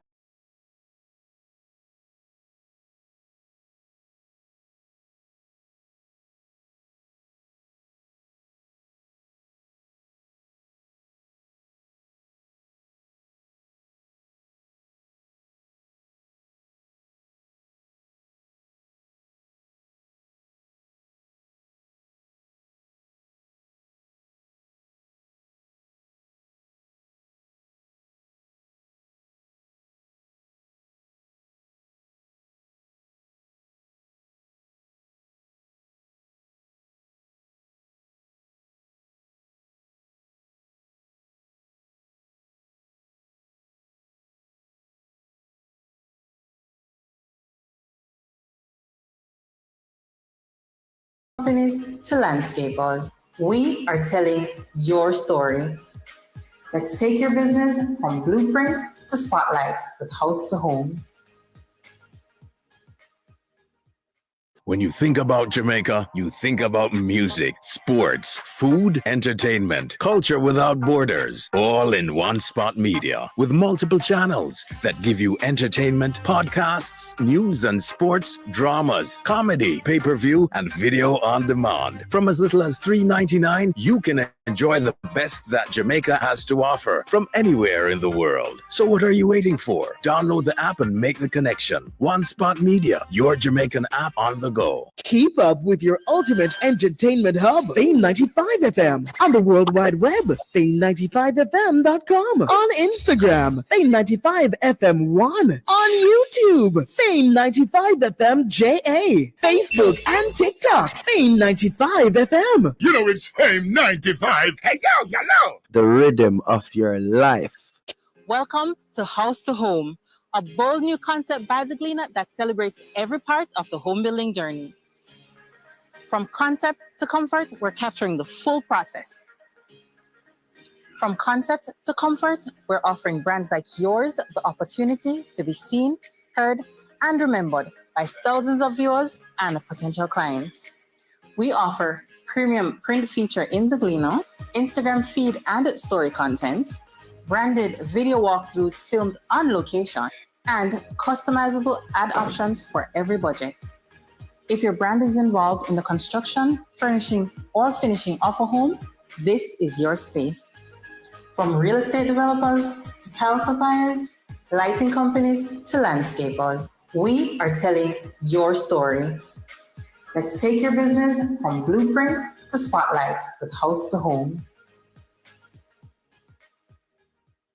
When you think about Jamaica, you think about music, sports, food, entertainment, culture without borders, all in one spot media with multiple channels that give you entertainment, podcasts, news and sports, dramas, comedy, pay-per-view, and video on demand. From as little as $3.99, you can enjoy the best that Jamaica has to offer from anywhere in the world. So what are you waiting for? Download the app and make the connection. One Spot Media, your Jamaican app on the go.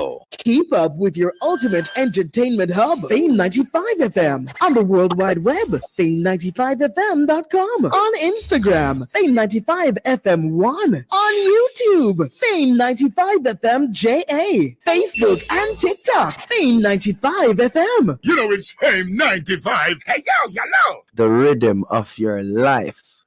Welcome to House to Home, a bold new concept by the Gleaner that celebrates every part of the home building journey. From concept to sustained sense of apathy on the part of the voting population. And maybe apathy is not the right word. It might be a sense on the part of a significant portion of the population that the independence project has failed.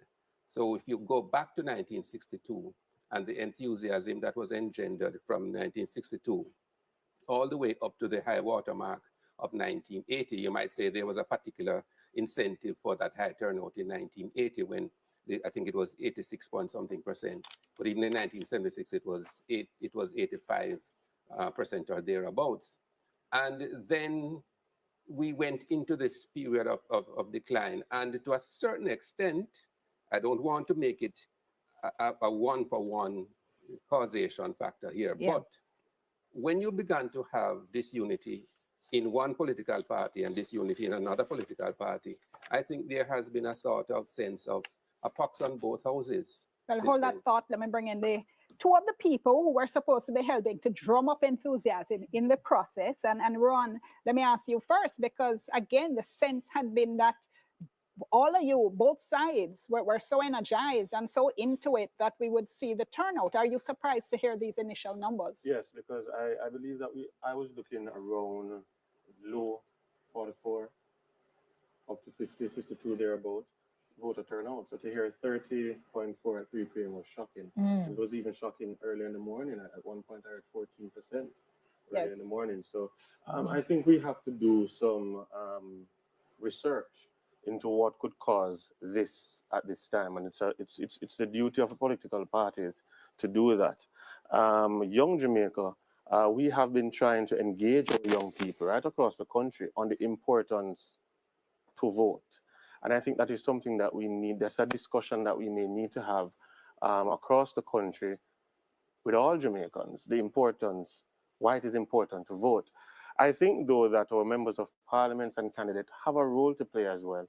I find that on the campaign, oftentimes persons are saying they have not seen their member of parliament, they have not seen their candidate, they have not had that conversation. And so many persons want to have that one-on-one conversation. So we may have to move towards cottage meetings and so forth to try and build that connection with the people. Hold that thought, because I have a question for Clifford on that. But before that, Kalisha is at EOJ and has an update on the voter turnout figure. Kalisha? Thank you so much, Dion. Well, I don't have the exact figures so far for the voter turnout as of 5 p.m. this evening. The latest one I have is still 30.1%. I'm getting some reports of 48% overall, but I cannot confirm it at this time. But it's something I'm still waiting to get some more information from the ECJ. But I'm going to ask my videographer to just come with me, because we're getting, well, we're not able to move right now, but Dion, we're getting some information right now in terms of the charts behind me. They are being populated with some of the constituencies. So the polls, the numbers are coming in right now. I'm going to pan to my right, and we're seeing St. Elizabeth Northwestern, and we're seeing for the JLP, for the Paul Stevens premises, that's the polling station, 13 to the People's National Party, 40 votes so far, the Independent 0. And then going to the other polling station in that same St. Elizabeth Northwestern constituency, we're seeing at that polling station, Kamar McDonald's premises, 39 votes for the JLP, and for the People's National Party, we're seeing 23.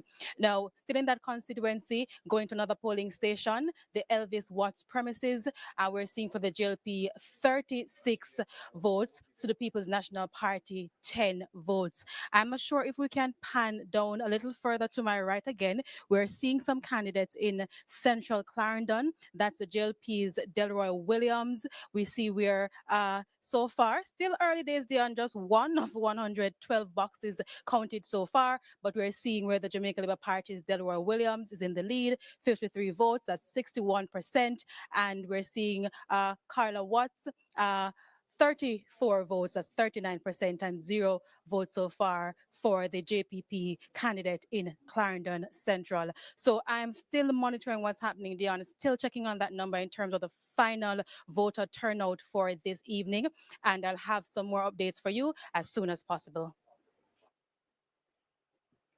Okay, thank you so much, Kalisha. Well, if it reached 48%, that would be bad enough, so bad, eh? But tell me something, Clifford, because one of my criticisms of the two parties has always been, I think y'all speak too much to one another at your base, and not enough to the growing percentage of Jamaicans who don't identify with either party. And I'm wondering if that's part of what's happening here. You're reaching out, but you're not reaching the people in the middle. You're reaching the orange people, you're reaching the green people, and the people in the middle feel say, boy, nobody not talk to me. I can agree with that. Yeah, I think that factors in a lot in this whole voter apathy conversation. I think for the PNP specifically, because we're coming from a time of disunity and many of our base being broken and just disenfranchised, we had to go through a period of uniting our bases before I guess we can talk to these independent, these undecided, these people who are not politically affiliated, because they have to represent who the party was. I think during this election season, primarily that's what we have been doing, trying to mend our bases before we can talk to those around. But I think it's something that both parties need to work on. And then speaking to people who are not of their own. So I think, yeah, I agree with that. Yeah. In relation to this idea, though, is it? I guess the only time you can really test a system is on election day. So the EOJ kind of is between a rock and a hard place, because it needs to modernize. It wants to bring on these new systems, but then you have a day like today and people start course, and by I think it was mid-afternoon, they announced that they had suspended it. So Yeah, people are impatient sometimes with change. And if you're accustomed to one way of doing things, or I heard somebody jokingly saying today that the only line some of us are willing, not me, are willing to join and stay for long is at a particular embassy. Yes. So people will choose where they want to spend a considerable amount of time. And if they are not particularly invested in the electoral process, then they're not going to. No, man, you have donut and chicken line too. Yeah? But, Yes. But I tell you what, let's go to the break and we'll soon come back. Figure out how this.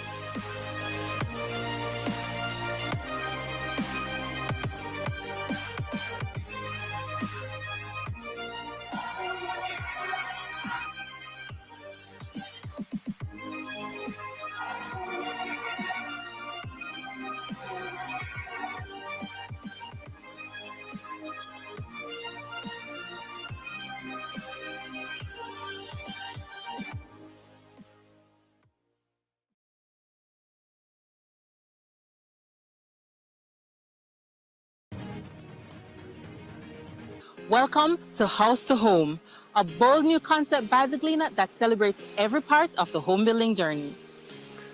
From concept to comfort, we're capturing the full process. From concept to comfort,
with us. This is TVJ's live coverage of the 2025 elections, Vote 2025. So the thing in elections, right?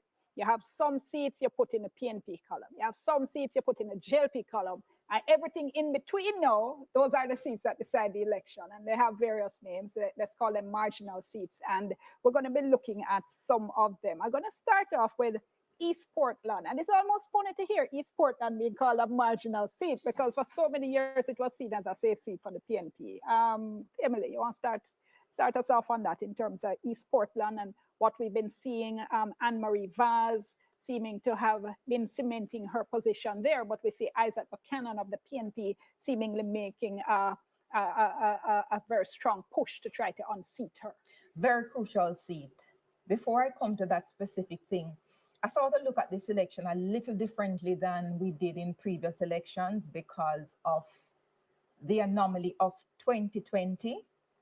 And with the anomaly of 2020 that saw the JLP getting the 49 to the PNP's 14, there are a lot of seats that the PNP must take back tonight if they will have any chance of forming government. Portland Eastern is one of them, but there are several others, and we will go through the list very soon. But in terms of Portland Eastern, based on my historical tracker, we had from 2007 Linval Bloomfield, and he won that by 1,246. He held it again in 2011 by 2,276, increased his margin over 2007. And then we lost him. And as a result of his death, we had a by-election which Anne-Marie Vaz won. And she's held it, and she held it crucially against one of the most popular members of the People's National Party, Damian Crawford. But more importantly, in the 2020 election, where the voter turnout was about 38%, she did solidify her lead in that constituency, and she won over Reverend Purcell Jackson by over 2,035. I think the voting history is important because in previous years, if you win a seat by 2,035, that's an absolutely safe seat. But Portland Eastern really is not. She has the newcomer, Isaac Buchanan, who is has a great national profile because he's an attorney at law.